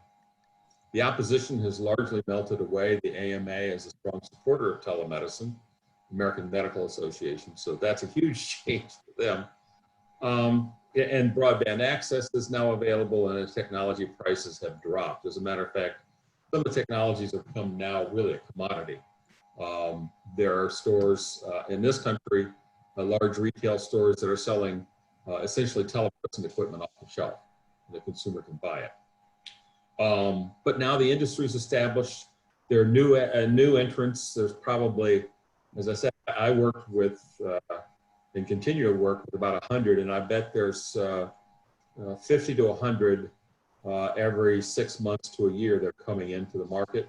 But I think one of the big things is large health systems are now not only offering telemedicine, but it's being integrated into their systems. A lot of the EHR companies, the large ones, are integrating telemedicine into their software networks. Large companies that I've worked with, Google and Microsoft and Apple, a few of the others are now trying to integrate telemedicine applications into the consumer products. Obviously, the iPhone is one of them, but there's a number of them, and there's a number of interesting new things that are coming in. Next up is the consolidation of telemedicine and healthcare. Hospitals are being bought up through mergers and acquisitions. That's a whole discussion there. And also, there is starting to be a mergers and acquisitions in some of the telemedicine industries, telehealth industries. I use the terms interchangeably, telemedicine, telehealth. But that's starting to go. So I think we're getting that. They're getting, the prices are dropping. The applications, the software, the technology, the hardware is gradually becoming merged into regular consumer applications. They're not there yet, but that's what's happening. And I think that's largely where the industry has gone within telemedicine. But looking at the future, it's not only the consolidation of telemedicine and healthcare, because as I said, large healthcare institutions are sometimes using white label technology from, or an application or a software from somebody else, but they're also developing their own and adopting their own. So it's a hodgepodge that's moving. But right now, where my interest is and where I think the future is the integration of telemedicine or telehealth into the emerging technologies. I'm currently working with a small group of, I would say, world leaders in technology about developing the next generation of advanced technologies for healthcare, which is using artificial intelligence, quantum computing, genetic therapeutics, robotics, and also brain-machine interfaces. These are all things that are new, just like when I started telemedicine, it was new, but now I think this is the next one that's coming up and will be here very shortly. In terms of my interaction with India, it's long and deep. I've been to the Telemedicine Association in India, I don't know, 3 or 4 or 5 times, presented and attended remotely a few times. I've been to visiting several sites in telemedicine. One of my earliest ones was down in southern India, right toward the tip of India, is a conference put on by the United Nations dealing with telemedicine in Afghanistan. I did some work there. And of course, I have a personal tie. My wife's from Mangalore, and so I have a lot of family in India, and I go there fairly often. So that's kind of a summary. And you had also asked me a question quickly, what the advice is for other countries who are emerging in telemedicine, particularly the low-income companies. It's not being confused about the technology, because there's a lot of that available. I mean, doctors are using Skype and now Zoom and a lot of other applications for communicating, but it's also getting the education and the buy-in of the providers and the healthcare administrators and the leaders of the government. In a lot of low-income countries, it's very much of a top-down government situation, and to get buy-in from the local providers, you need that. In terms of working with the local providers, I would say it's critical that you include education as part of the system, because a lot of the local providers are not well-trained physicians, MDs or doctors, but they're also, they're local people who have taken this on. And so there has to be an integration and development of a network of not only providing services, but also cross-community support. So I don't want to take too much time because I know we're very, very late, but I'll end it there, and I'll be glad to send in some points and answer some questions if people want to do that. Thank you very much, Jonathan. I think, Rati, we would move to Dr. Kuldeep Singh. Kuldeep Singh, yes, absolutely. Kuldeep, we had a question for you. Since you were one of the key people who introduced telemedicine in Jodhpur, we wanted to ask you, was there a lot of buy-in to that? Certainly in the times of COVID, it's been a lifeline, but do you expect it to continue with the same enthusiasm after COVID? And my second question is that you also did something quite interesting by working with Sweden in developing an Indo-Sweden innovation hub. Would you see and recommend those types of joint collaborations between countries for innovation in healthcare? Okay, good evening and good morning to everyone. I have heard all of the speakers and about the telemedicine. So Jonathan has talked about the telemedicine product and the training and the support system. So at AIIMS Jodhpur is actually academic institute, and we have a medical students ranging from the UG, MBBS student to the PG. And recently with the COVID, there is a very high utilization of the telemedicine. And what we found in the telemedicine is that communication becomes the most important thing. And among the communication, we can use a simple gadget, simplest like feature phone can be also be used for the communication. And we offer to the patient the option whether they have the facility for a smartphone or not. So with the help of the computerized patient management system at our institute, we link them with the registration channel, and then the telemedicine was used as the for triaging purpose. From forward triaging, we use the telemedicine so that the patient become informed before they arrive for the physical examination. And that was appreciated very well with the people in Rajasthan and even the remotest people. Our faculty has also become trained in that. And during this, we also introduced a system of reverse telemedicine. That is where the patient was in the hospital and the students were, during the COVID time, they were at home. So we asked the student to take the history, ask the examination points, and we provided the information to the student. So they also appreciated and they learned how to take the history through the telemedicine process. And because this is one of the requirements for Medical Council of India, that every doctor should become certified before they provide the telemedicine in India. And as Jonathan has talked about that there are some regulatory issues, I think with this reverse telemedicine process, we can take it to the all the medical students, and they become more friendly with using this technology and asking the more economical question from the patient to elicit the history and also provide the relief to the patient. And for the second question, you said that you asked about the Indo-Sweden. I think this is a need of the hour. Medical institute can become the hub for innovation.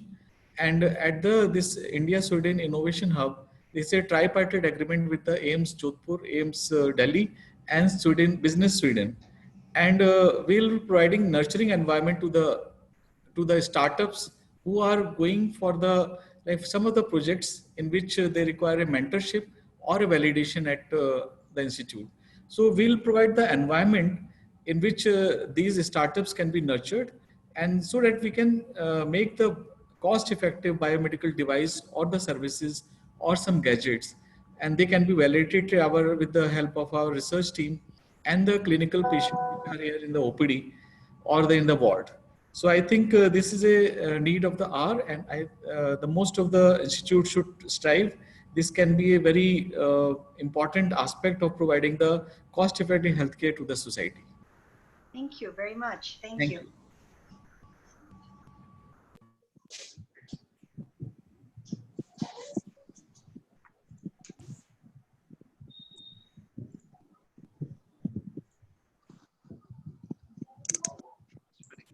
Hello.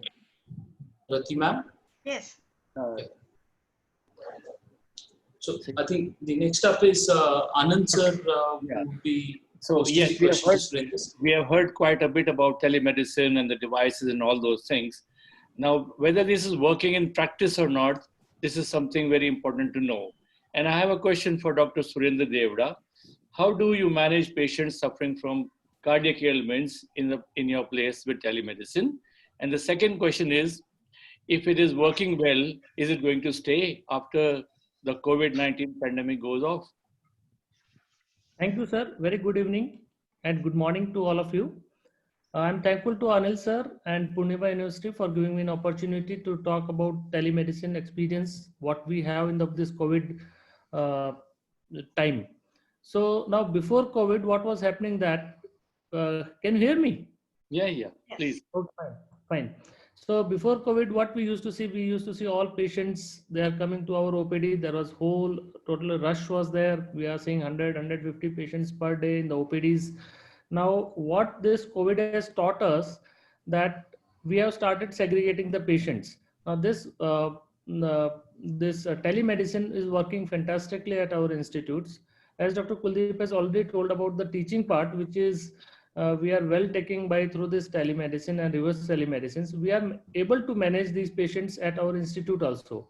Now, in our institute, first we have a coordinator in each department. In cardiology department also, we have a coordinator. He used to take call from the patients who registered them for a telemedicine. He will give the appointment time and date to the patient, and he will collect all the documents of the patient. Then in that particular slot of time, we will see all the documents, whatever has been provided to us, and then we will call the patient back. And once we call the patient back, then we just ask him what exactly is the problem. Then three options with him. One is that we give him a physical OPD appointment. Second, we advise him to contact the local physician. And third, if something can be sorted out by telemedicine, we just write a prescription there and tell them to take the prescription and medications. So I think that is the way it is working fantastically. The question 2 is that whether this is going to exist in post-COVID era. I think yes. Now, what we have heard from all the panelists and previously by the Dr. David and Ting Xing about these gadgets which we have in our armamentarium, and now these devices will more often it will be asked by the other institute also, and we in the AIIMS also, we would like to collaborate with these new devices which actually are more important in the countries like India. Now if we talk about the especially population of the Western Rajasthan where we are working, The population is very sparse. It's a big area. We have a lot of primary health centers which are, around 50 kilometers, 70 kilometers far away from reaching. The patients, cannot be transported very fast. If we talk about, for example, Jodhpur and Jaisalmer, it is around 300 kilometers. So the role of telemedicine and these gadgets and devices, this is very, very important in this, especially this part of the country. And yes, post-COVID era, the whole thing is transforming in the way the technology has came into the medical practice. And I think, yeah, it is going to stay and will definitely benefit the patients, especially where in India, where the literacy rate is less, the special trained manpower is less, trained healthcare workers are less. So I think that is the way to go and that is the future, and we should look forward for these things. Thank you very much, Dr. David. I think we will move to the next, I guess, with the interest of time. Yes. The next person is Praful Kalla, who is the regional manager for ICICI Lombard Insurance Company. And again, this is taking telemedicine again from a different perspective. It has now been accepted with COVID here. Patients seem to like it. They don't have to take time off. They don't have to leave their home. They don't have to find childcare, and it's very convenient and I think very helpful to patients.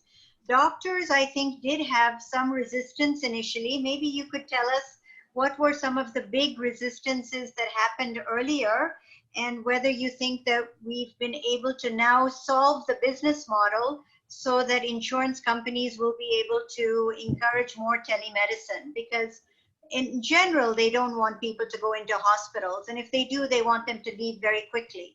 So how do you think this is going to work with insurance now going forward? Yes. Yeah, am I audible? Yeah, we can hear you. Hello. Yeah, Praful sir, your voice is audible, but it is little low. If you can just put your, yeah. Okay. So, thanks, Dr. Reddy, Anil sir, and JS School of Public Health, Poornima University, and for such wonderful session. And I am among such accomplished person right now. So I'm not here to promote any company as a part of ICICI Lombard, but as more of a healthcare insurance professional. So definitely, COVID has become a necessity or mother of invention right now, and basically COVID brings that situation as a more of a physical distancing, which much more of a social intervention at current scenario. And I think definitely telehealth or telemedicine, you can say, provides such services. Telemedicine was basically have started in India around 2000, and but last 4 years you can see an increased penetration of technology via mobile social platform, where doctors were basically not keen to use such kind of services of telemedicine. Neither the customers, Indian customers are. So, but COVID had changed the scenario and had basically pushed doctors as well, healthcare hospitals, as well as other stakeholders. On 25th of March, IRDA, that is Insurance Regulatory of India, have basically launched some guidelines. IRDA has launched some guidelines based on the 25th March of the Medical Council of India, and that is basically we can legally a doctor can provide a telemedicine. Secondly, on the parallelly, IRDA also accepted that part and basically had radicalized all the overall situation in the current scenario. In insurance, we can tell it that it's more of a before Christ and after Christ, and we denote as a before Corona and after Corona kind of situation. And so it's the doctors has basically been pushed in after the Corona, and customers also pushed. So there is a customer demand, and after such customer demand, the hospitals have tilted or inclined towards such kind of telemedicine services. So what? You can see the present scenario in the government or the private hospitals. The doctors are burdened with the cases or have been quarantined in the centers, but they have a right now in good mental health condition. They can provide teleconsultations to the distant customers. But for any doctor or hospital to be a longer revenue kind of model, there is no any kind of proper business model which they can sustain upon for a longer future. And they need, the customer also needs a kind of health financing. They can cover the out-of-pocket expenditure. And neither the doctor had any confidence also. Here, so insurance company had given that platform for both the doctors as well as patients. The customers didn't want to go to the hospital, and the chances of nosocomial infection was also there. So with the sudden changes of IDA guidelines during the COVID pandemic, I can tell you that reimbursement has been allowed. So earlier, there was no such kind of reimbursement in any insurance companies or TPAs, the third parties. But now, right now, the reimbursement has also been involved, and which involves basically, I can correctly denote as a word telehealth, not as a telemedicine. So telehealth covers consultation, also medicines and investigations. And so the customers who have the policies basically can reimburse all the situations. Yes, definitely we need insurance penetration much more than other countries, other than developed countries. But India as a developing country, you can see as a current scenario, the COVID will give basically a part that it will push the India or other insurance company health sector to include more of a healthcare policies, health insurance policy. They will buy more of a policies, and definitely teleconsultation will be a big part of that. Post-COVID, I can tell you that with the teleconsultation, you see that home care services. The home care services has been one of the things that has basically reduced hospitalization, where home care services also include teleconsultation. If I give an example of only rural part, where some have mentioned in the chat that where do we basically see the rural part. So rural part, I will just give an example in perspective of insurance. JSS Chhattisgarh as an NGO have started a teleconsultation. So all people don't have any WhatsApp mobile or any kind of Zoom or any kind of mobile app, right? So what they did, they started with the mobile, the normal calling. The normal calling, they started with the teleconsultation in the tribal people. And as right now, the data what they have taken is around 60% people have increased the usage of at least teleconsultation. And the recent IDA report also, there has been within 2 months, there is a 30% increase in the teleconsultation. But yeah, we all the stakeholders, even doctors, customers, hospitals, every stakeholders, even and the government need to push this kind of teleconsultations with health insurance, either the private or the public social insurance will definitely give a boost on that. Thank you. Thank you. Thank you, Praful. We'll move to the next. Thank you very much. Yeah. I think it's Jagdish, if he can take the question. Is that right? Yeah, for Sujoy Kar. Yeah. It's Jagdish. I think he's busy as we talked. So I will ask Sujoy. Sujoy, you've done wonderful work, and could you please discuss how the deep learning and AI is working towards preventive cardiology, and how is this assisting in public health? Thank you, sir.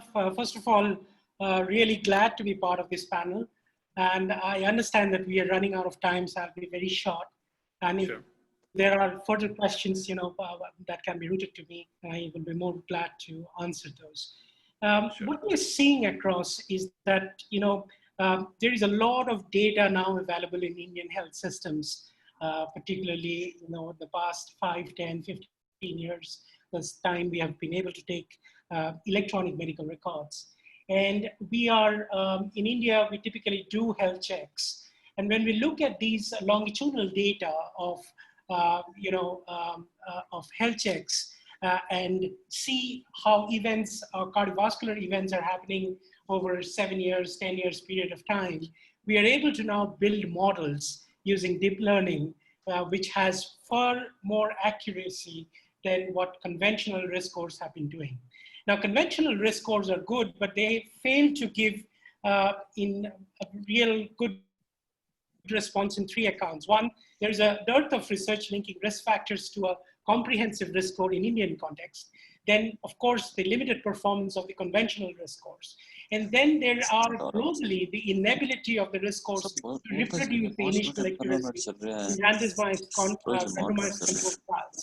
Now, what we have been able to do is to use this deep learning and huge data set of about 400,000 people to determine, whether they would have a cardiovascular event in next 7 to 10 years using deep learning and having an accuracy of about close to 85, 87%. And how deep learning helps? It helps by, predicting accurately, as I said. Second, it helps in getting the different risk factors. And in our typical study, we saw about 21 risk factors, which were zeroed down from about close to 100 clinical parameters, including that ones we were talking about, sleep, environmental factors, and others that other than the conventional factors that we spoke about. When we take all of that together, what we are seeing in deep learning is the multimorbidity. We are seeing the interrelations between the factors to cause cardiovascular disease rather than one factor going and leading to that. And that is becoming more profound in the research that we have been able to do. I'd just like to very quickly highlight on 4 points that are becoming distinct in about close to 500,000 patients that we have now have the data. First, uncontrolled diabetes and CVD risk, even in people with lower BMI. And this is something which we are getting in more and more Asian population. Japanese, Korean studies have already proved it. And in our Indian study, we have been seeing people with uncontrolled diabetes have higher CVD risk, have higher hazard ratios than conventional people with higher BMI and uncontrolled diabetes. The second is the whole concept of isolated diastolic hypertension. In India, we are seeing, because of low population, the isolated diastolic hypertension is slightly having an edge over a systolic hypertension in terms of the hazard ratios. The third thing, Dr. Sandy talked a lot about smoking, but we also find that chewing tobacco is actually equally hazardous, if not more, in this cohort of about 500,000 people that we have studied. And of course, we talked about the interrelationship between each one of these to actually make a comprehensive or holistic risk assessment for the person. So what we have done, and this is now going to get published in Lancet, in JACC, and others, and different components of the paper. What we have been able to do now is create an API, integrate with EMR, and this is something that we are now doing in 12 hospitals around 8 countries. And of course, we got it validated through Maastricht University in Netherlands. I was hearing the collaboration with Sweden. We have a very similar collaboration with Netherlands at this time, with Maastricht University, where we have been able to validate the model with us. So it's not just about doing the work in India, but validating the same model with Indian population data in a European population and beating Framingham score hands down because of the accuracy out there. So we have been now able to integrate that into the EMR. The outputs are merged with clinical decision tools, and then we have been able to do follow-up and feedback loop of the people, identify low, medium, higher risk, and have a clear clinical path for them.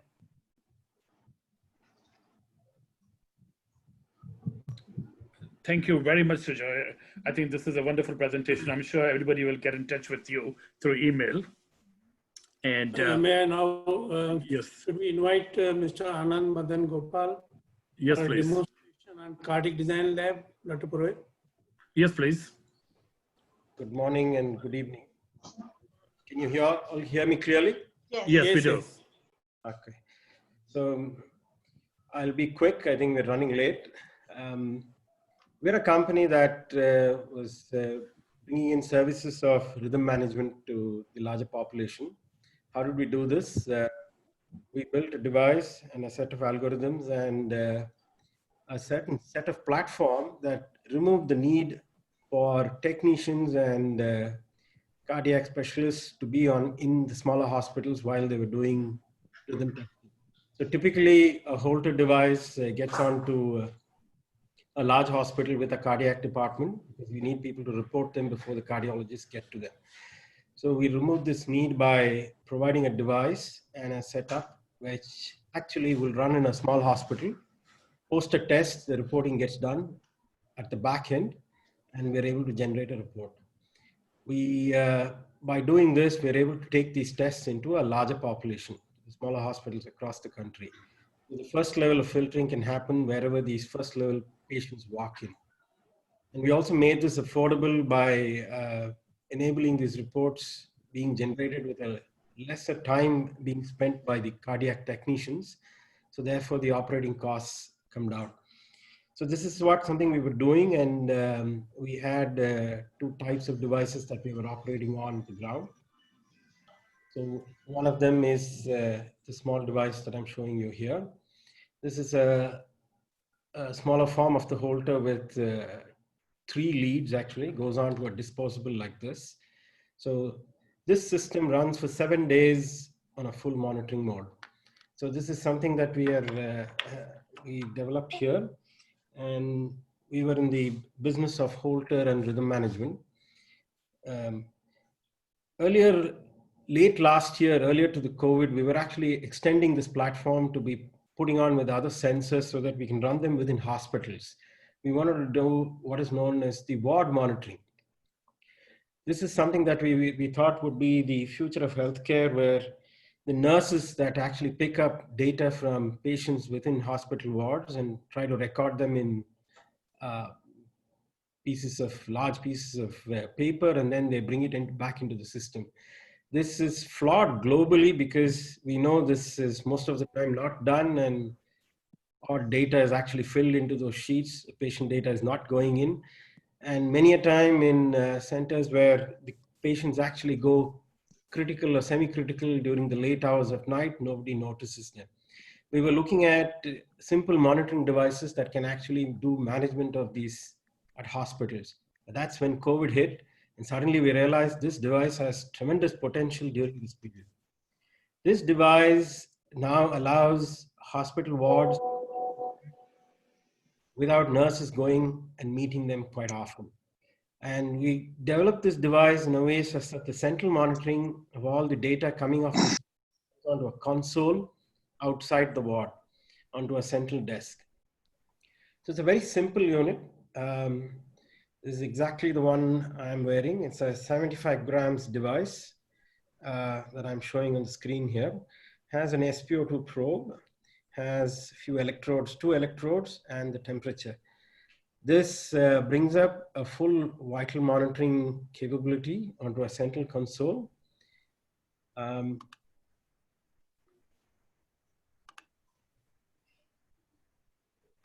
am sharing a certain screen that you can see. This is a typical central monitoring that's running here right now. As you see, you have plot of the ECG. We bought all our Holter algorithms onto this. This can do all the critical things as well: syncope, ventricular tachycardia, supraventricular tachycardia. It can look at non-regular rhythms like AFib. So virtually what we've done is, with this system, we've bought in full Holter level algorithms and the other parameters being monitored: oxygenation, body temperature, respiration rate. So you see the third one is actually mine that's being plotted in real time. So we built a system such a way that this can run at the hospital floor. This goes onto the cloud. Physicians using their app can actually log in to a particular patient and be able to get onto a particular patient being monitored. They can actually go live. Also, they can look at trends over the period. We bought in all the features of a high-end hospital monitor, cardiac monitor. This can do close to 72 hours trend management. You can actually look at all of them. You can look at all the different episodes that occurred on this patient and their timing. You can look at burden. So virtually, you're looking at wards moving on to the next level now. Your dependency on the nurses to do data collection just comes to a nil. You're looking at isolation wards being created very effectively. You're looking at wards being created in places that are not real hospitals. So all you're looking at is a small device that's a wearable. This works with Wi-Fi and a central computer. So you're looking at Now, COVID scenarios in this country where you're converting large stadiums and halls into monitoring centers. You're looking at 20% of the patients semi-critical, you can strap them on this device, you get monitoring instantly. So you're looking at not bringing in high, expensive, pretty infrastructure heavy bedside monitors and then connecting IoT devices to them and then bringing on. All this gets minimized with this kind of setup. So this is where we are now. We're deploying these devices in India now. We're doing in Karnataka in 2-3 hospitals. So we're in the process of deploying them and enabling these wards to become digital. Thank you. Thank you very much. Mayank actually had some emergency call. Actually, he is in and out, so he is generously offered to step out of this panel. So I think I would give it to Dr. Meenawat, and then you could take from that to Sunil Khanna. Thank you. So yes, certain very important thing. The morbidity and mortality as far as cardiovascular diseases is concerned are reducing in the developed countries. I want to ask Sunil, what has this been brought about by? What is the grassroots level things done which have reduced the morbidity and mortality? And a little about lower extremity venous diseases and pelvic veno-occlusive diseases. How are we treating these patients? Morning, sir. Long time. And thanks, Sunil and team, for giving me this chance. I know we are running late, so I'll put a timer of 3 minutes and finish everything. Can I have my first slide, please? Yes, sir.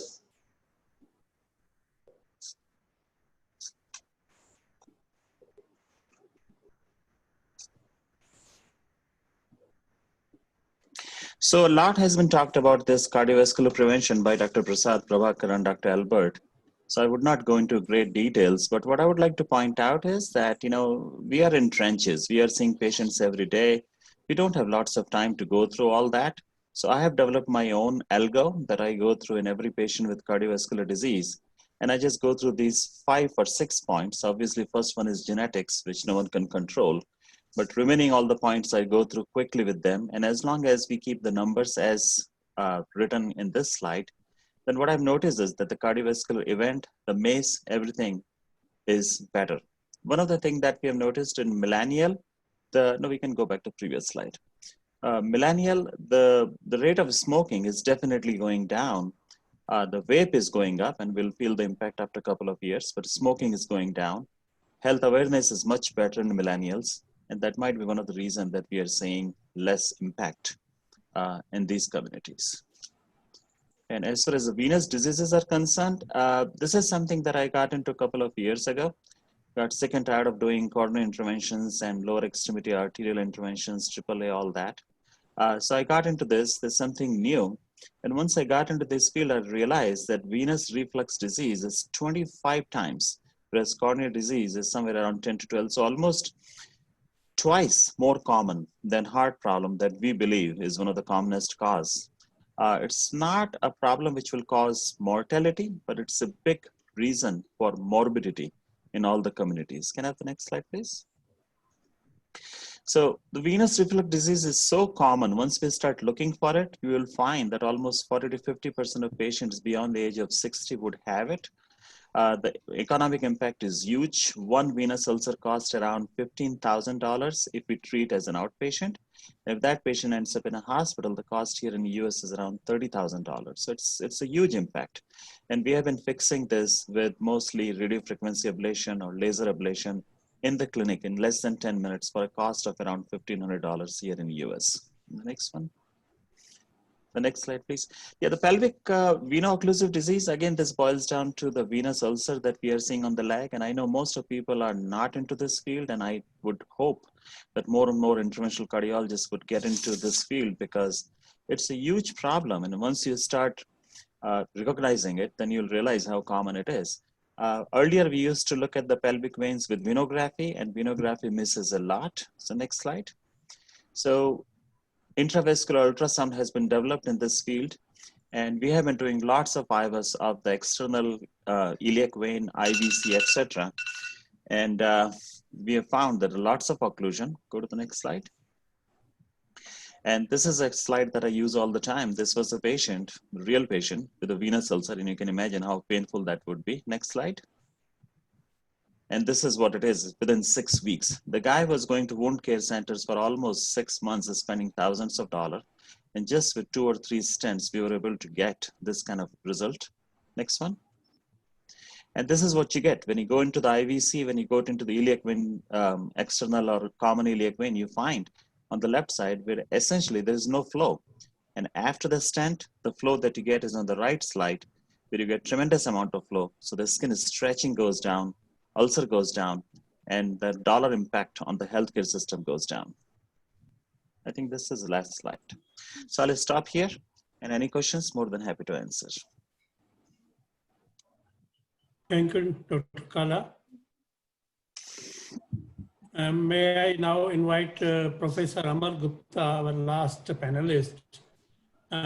Mainly the question is about various barriers that still exist in increasing access to telehealth services, particularly the technical and economical issues that are associated with telehealth and telemedical system. Professor Gupta, please. Hi, can you see me, please? Yes, sir. Yes, we can see you. Okay, let me see if I can share my screen. If not, I'll talk without it. Okay. We can see you and we can hear you. Okay, let's talk about it. That would be easier. The first thing I wanted to say is it was a very insightful presentations by everyone. I wanted to just add that because there are so many cardiologists and because she's also there, she's from MIT and alum of it, I wanted to know that there is a startup which has come up from my group. It's called Bloomer Tech, B-L-O-O-M-E-R, Bloomer Tech. And they have developed, those ladies who are in that group, they've developed a new bra. The bra is fully washable, anything you can do with it. And the lady wears the bra to the office or to work, and all the heart and lung measurements are taken from it. So I have a number of startups which have come out from my group, from the students who have taken my course. I just thought I'd take the opportunity to mention that specific one because it meant really for developing countries and for people to wear it at work. The second thing I wanted to say is that I want to focus much more on the strategic issues. And I wanted to tell you how I originally got into this area. I've spent most of my career at MIT, but for 8 years, I used to spend my winters in Arizona, my summers at MIT. And when I was in Arizona, I came across a case where there was a car accident in Mexico. All the 6 adults died in that car accident on the spot. There was a small baby, 6 months old, who was brought over to the US side and taken to a remote clinic in Arizona. And at the remote clinic, the physician who was in charge of it was an Indian doctor who had just joined on that very day on duty, and she didn't know how to deal with it. But she was assisted by the teletrauma center in Tucson, Arizona, and that baby's life was saved. So after this thing happened, I asked these people that you've done it, it's for Arizona, how about if it happens elsewhere in the country? And they said it would be illegal to do it for a patient elsewhere in the country. So I was very intrigued what is there, why these rules are coming around, why did government get involved in healthcare to begin with, what business does it have? And then I wrote a very controversial paper saying that all the restrictions imposed by state governments on interstate practice of telemedicine, they violate the Commerce Clause of the US Constitution, and therefore all these laws are illegal and inapplicable. And people were shocked by the paper I'd written, but 7 years later, the Department of Veterans Affairs, the head of telemedicine, came to MIT, spent 12 hours with me, said, you're not a lobbyist, you've done very thorough research. And that was one of the major reasons why the Department of Veterans Affairs accepted the new notion of telemedicine in the US anywhere to anywhere, in the sense that the doctor could be at home, the patient could be at home, and that was the laying ground for it. Similarly, I wrote a paper around the same time saying that doctors and nurses also need proper sleep, regular sleep, proper times of it. The only way to do it is that when people are working at night, their number of errors are more, and therefore we should think of ways in which we can have these people work in daytime. And I proposed the new idea that the people should be working in daytime on the other side of the continent to help with patients during nighttime, so that everybody is working in daytime, a shift system essentially to do this work. And again, it was ridiculed at that time, saying that I'm trying to outsource medical services. And about 3 years ago, the Emory University has accepted that method by which the doctors and nurses in the EICU They are actually based during daytime in Australia, and they look after from there at the patients in Atlanta at night. So this latter one was published in a medical journal. So again, what I'm trying to say is that there are new opportunities which are coming up to do telemedicine across state boundaries and across national boundaries. And again, the laws comes in, the proposals come in. And when my suggestion was accepted by the federal government as far as telemedicine across states is concerned, I was invited to Washington to at a closed door sessions of the federal officers involved in healthcare. It was a 12-hour long session and workshop. And they asked me a lot of questions. And before I went there, I asked all my friends in the US as well as in other countries, what is one thing that I should take to Washington that you would really want? And there was a total dichotomy between the views I got from the US and the views which I got from foreign countries. From foreign countries, I got a lot of different ideas what should be done. From the US, except for one idea, the only ideas which I got is, this is a new process which we have developed, make sure that the government allows reimbursement for it as soon as possible. All of the ideas which came out were more financially driven. So again, there's a dichotomy which I see as we go along. Now, when we come to thinking about large scale changes, example that the healthcare industry should use is how did digital transformation take place in the financial area? And the reason I take the financial area is that the healthcare area, both of them have very large, they affect both affect very large number of people, both involve huge expenditures. In both the cases, the quality of the service is very important. Both involve time as an issue, need rapid time turnaround. Both have very significant privacy and security considerations. In the current climate, for example, all the privacy regulations are being disregarded, which again, I don't think so is a good thing. People can take our medical images and post them now because all these medical privacy regulations are temporarily on hold, which I don't think is also a good area. And traditionally, they have been governed at the state levels in most countries of the world, these issues relating to it. So one example I like to point out is the example of bank checks. In India, as well as in other countries, when a check was written, it was physically transported from the time you gave it to a dealer all the way back in some form or another, combination of truck, combination of plane, in the air, in the US, air couriers, for example, until it was given back to the person who wrote that check. So it was a long process. And the cost to society in the US of reading a check and processing the check was $1.25. And 44 billion checks used to be processed each year in that mode in the US alone. So you can imagine how much money was just spent on processing of checks. So in the 80s, we started work on using artificial neural networks and artificial intelligence to read the amount of the check very accurately. We had some success on it. And then in 1993, I organized a major event at MIT, and actually the agreement for the World Wide Web got signed at that particular event that I had organized. So after that, we started looking at how this check could be actually sent from one place to another place electronically, like rather than through paper form. And we received a big patent rights on it. We tried to do it in the US, nobody would listen to it. Everybody was entrenched, they wanted the status quo to continue, they wanted to have this money continue. So we had to start with a small Asian country as the first place, not India, to do it. Then England got interested in it.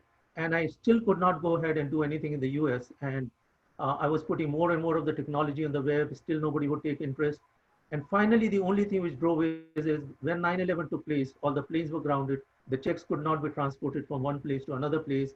Within a few days, $50 billion worth of checks got stuck in the system.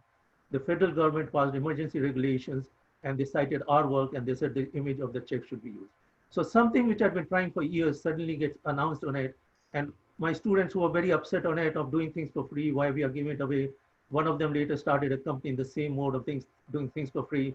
His name is Salman Khan, and he started Khan Academy based on some of the work and the experience that he had in my group. So that is where I think we need to think about. We are talking about large scale change, systematic change, global change in this area. We went ahead and applied this area of neural networks to mammography, came up with a business plan in 2001, 2002. We tried to market it to people. Nobody was interested in it. The existing medical doctors felt very threatened by it. They said machines cannot do the work which we are doing.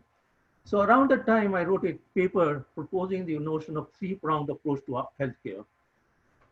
My hypothesis was that over time, we will have all healthcare will be developed, will involve three prongs. One is people who are on site near the patient. It could be a family member, it could be a nurse, it could be a primary care physician, it could be a healthcare worker. Then there would be offsite people who would be at another place. It could be another city, it could be another state, another country. And the third will be all these things about computer-based analytics, data mining and all. So I said, all healthcare is going to gradually adopt this three-pronged approach. And if you see two of these prongs, it's already a case of digital health because using computers either for communication or for computing and that. So I would say to you that you in India, all of you should be very proud. India is very far ahead in terms of being one of the leading countries in terms of employing health workers who actually go to patients' homes. They visit them on a periodic basis, the kinds of things that you've done for it. I think it's totally amazing. Here, we don't have those kinds of notions in developed countries. It's much more monitoring remotely, not people going to it. So you're really ahead of it. And I happen to be the editor-in-chief of a journal. It's called Telehealth and Medicine Today. And when I took over in the January issue, the first issue, we published an article on innovative uses of telemedicine in countries around the world. And you'll find it fascinating and interesting that the most of the examples of it are actually from developing countries. So developing countries are actually ahead in terms of using some of these techniques on a basis. And I want to distinguish here between innovation and deployment. Innovation is coming up with new technologies. If you see the US, Massachusetts is one of the leading states in terms of innovation. If deployment is actually using this on a larger scale basis, and in terms of deployment, Massachusetts is among the bottom set of states in the US in terms of using these technologies and applying it on a widespread basis. The most advanced states in the US in terms of deployment are Arizona, Alaska, and Hawaii. They are far ahead of everyone else. And foreign countries, several of them are even ahead of what is happening in the US. So again, when you look at role models, this is some of the things that you need to consider what can be done. Now, my own work, which is relevant here, is we are developing, for several years, I've been funded for work on tele-ICUs. And the notion of a tele-ICU is that the patient is in a remote hospital and the doctor is available in a central place. In the US, there are places that with the doctor at the central place may be looking after as many as 165 patients at the same time. They are under a lot of stress. They would like to reduce it. So we've been looking at how can we reduce this stress? How can we reduce the number of alerts on which the doctor and the nurse don't have to take care of it? And so I think one of the things which we have proposed is to develop low-cost tele-ICU systems. Currently, the cost per bed of a tele-ICU is about $30,000 a bed. With new technologies, with the kind of talent in IT which is available in India, we think this can be available for 1/50 of the price, less than $1,000 per bed. Once we have a technology like this, you can really have these kinds of treatment being done when the patient is actually at home. The patient does not have to come to the hospital. The people do not have to go. And again, this is an area where India is ahead of it. They've set up this new center where you can get second opinion for cancer patients, and people anywhere in the country can do it. The new telemedicine concepts which have been applied in COVID across state boundary lines and all. So those are the areas, and currently our estimate is that this low-cost tele-ICU will be less than $1,000 per bed. And that we think will be again a mode of delivering healthcare anywhere, anytime. The second area which has not been mentioned very much, which I think is probably the most important benefit, most significant barrier to telemedicine around the world is the issue of interoperability. If everybody is going to come up with their own healthcare records, if everybody is going to come up with their own devices, we'll have a major problem because we don't have economies of scale, we don't have the sharing of information. And that's again an area that we are looking at. I've worked on the area of interoperability in the past for other sectors of the economy. This is a sector that I'm looking at, but again, this is an area in which the solution is not going to come from the developed countries, I can tell you that, because they are far more fragmented at this point than the system in India. The fact you don't have many of these records in it, this is the time to really think about it, and that's what I would really urge you to do, especially with all the IT skills and all. So again, we have to think about overcoming the technical barriers, the medical barriers, the legal barriers, and the policy barriers.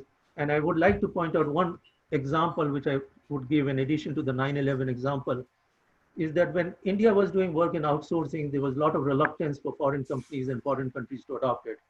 In the 90s, I had visited all the leading Swiss banks on behalf of MIT to do more business with them, pointed them out to India. Everybody was very reluctant. We can't send data outside the country. This will be illegal. Y2K came in, then European countries came in and had a common currency, the European Union, in a very short period of time. Suddenly the use of people abroad became legitimized. Suddenly people from India going to these places became legitimized. It had a major change. So again, I look upon telemedicine as a global opportunity for India, and I feel that that has not been fully taken care of so far, and that's what I would advise you to do. If you'll give me time, I'll take the time to answer 2 or 3 of the questions which have come out on the Zoom set and the Q&A, or you can have other people respond to it, whichever way you want to do it is fine with me. I've covered the issues which I wanted to cover at this session. Maybe you could answer one question at least, as a prior. Okay, the question which was there was, how can you address this in remote parts of the country where there's not telecommunications and the quality of telemedicine technical issues? As far as remote parts is concerned, one has to be very innovative. This is an area where I dealt with in Brazil, where there was no connectivity available. We actually negotiated with the TV stations to use the sidebands of the television networks as a means of providing connectivity to remote areas, the Amazonas and all of the tribal areas. And as far as the technical quality is concerned, it really varies. Right now, I'm really very hesitant because a lot of these devices and software which is being offered, devices apart, software which is there is nobody who's doing a quality control on it. There is no peer review of these things. What is the quality of these AI algorithms and others coming out? That to me is very, very doubtful. And I can give you my own example, and that's why I wanted to take the liberty of doing it. After we did this work on neural networks, I was given challenge problems for it. And one of them was from a drug company in the US, leading drug company. And they said, we have some remote stores where our drug is only bought once a year. We'll give you data for the last 5 years, which is 5 data points. Tell us when the next time this drug is going to be bought. So my students went ahead and designed a system, and they said it has 90% accuracy. They wanted me to market it.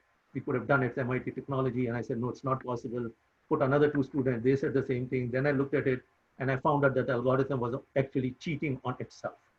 So if I had not been there to do the quality control, it would have been on the market as MIT developed product. And I'm just very concerned that these things which are coming up, the fact that the doctor who has been disbarred from practice in 3 states of the US, which is extremely difficult to have in getting disbarred, that person under the temporary rules is able to practice anywhere in the country today based on telemedicine relaxation. So I'm saying these quality controls need to also come in, and just in our anxiety to get more telemedicine, I'm also on the cautious side that some of these things need to be better understood and all. And I'm recommending the method of patient-reported outcomes, that you should have methods by which the patient give their outcomes, and that should be the basis in order to decide what is the quality of these devices, what is the quality of these algorithms. Thank you very much.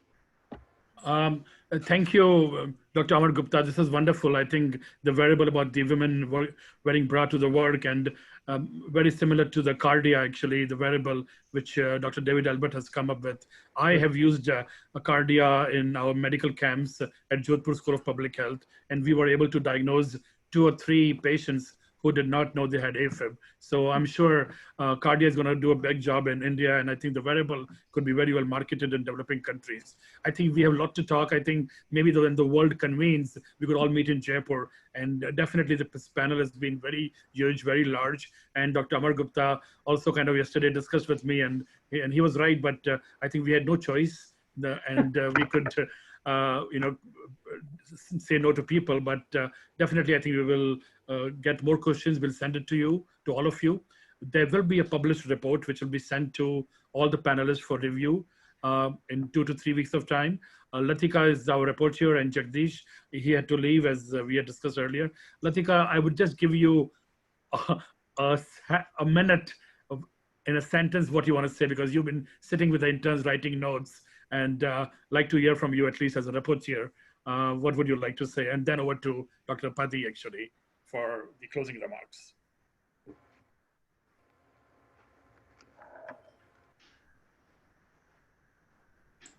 Latika ma'am, you are on mute. Please unmute yourself.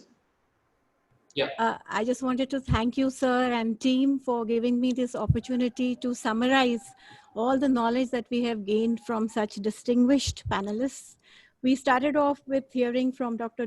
Prabhakaran and Dr. Narayan Prasad about the various statistics and current situation of cardiovascular disease, as well as all the, the other perspectives of the social determinants of cardiovascular disease, especially with Dr. Sandy Gupta covering about tobacco and its sort of role, and of course, how the relationship is between smoking and cardiovascular disease.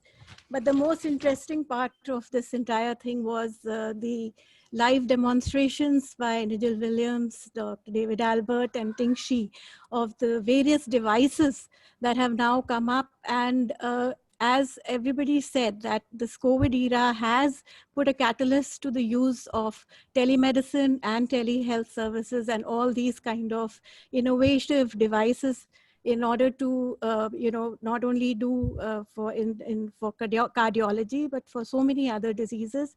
And also, their use in risk factor assessment, as well as for predicting the way the disease will progress. Very thankful to all the other people like Dr. Kuldeep and Dr. Surender to also tell us how this is now being used as part of the medical curriculum. And we hope that the future medicos will be adopting and adapting these kind of technologies in a much better way than, what we have been doing. And I would just say that we hope that everything that has been gained from the various panelists, I'm able to put, or we as a team are able to put as a report, which will be useful to everybody in future. Thank you. Thank you. Thank you very much, Latika. I think it's a great network. We all will communicate, a report will come out. And I think you all have each other's coordinates, so please feel free to coordinate or ask questions to each other. And thank you, everybody. And as I said, the team in JSPH at Poornima, at Indiction has been very helpful. Kandarp, Mathur, and Bhupesh have been working with me 24/7. So thank you very much. And over to Honorable Vice Chancellor, Dr. Padi. Thank you very much for giving this opportunity. First of all, I take this opportunity to thank Mr. Anil Purohit for organizing such a wonderful session. And it is really, really eye-opening to many. And I'm grateful to Poornima University is grateful and thankful to all the panelists for sharing their views. And we are sincerely thank all of you for creating the future or developing the future of humankind, or doing well for the humankind of our nation and the world. I am really grateful to you. Thank you very much. Thank you. Thank you, everybody. Yeah. You. Thank you. Thank you, everyone. So we'll just have a group picture. So if everyone can turn on their videos and just wave your hand so that we all can see you. Yes. Okay. Bye-bye. Thank you so much. Thank you so much. Bye-bye. Bye. Bye. Thank you. Bye. Bye.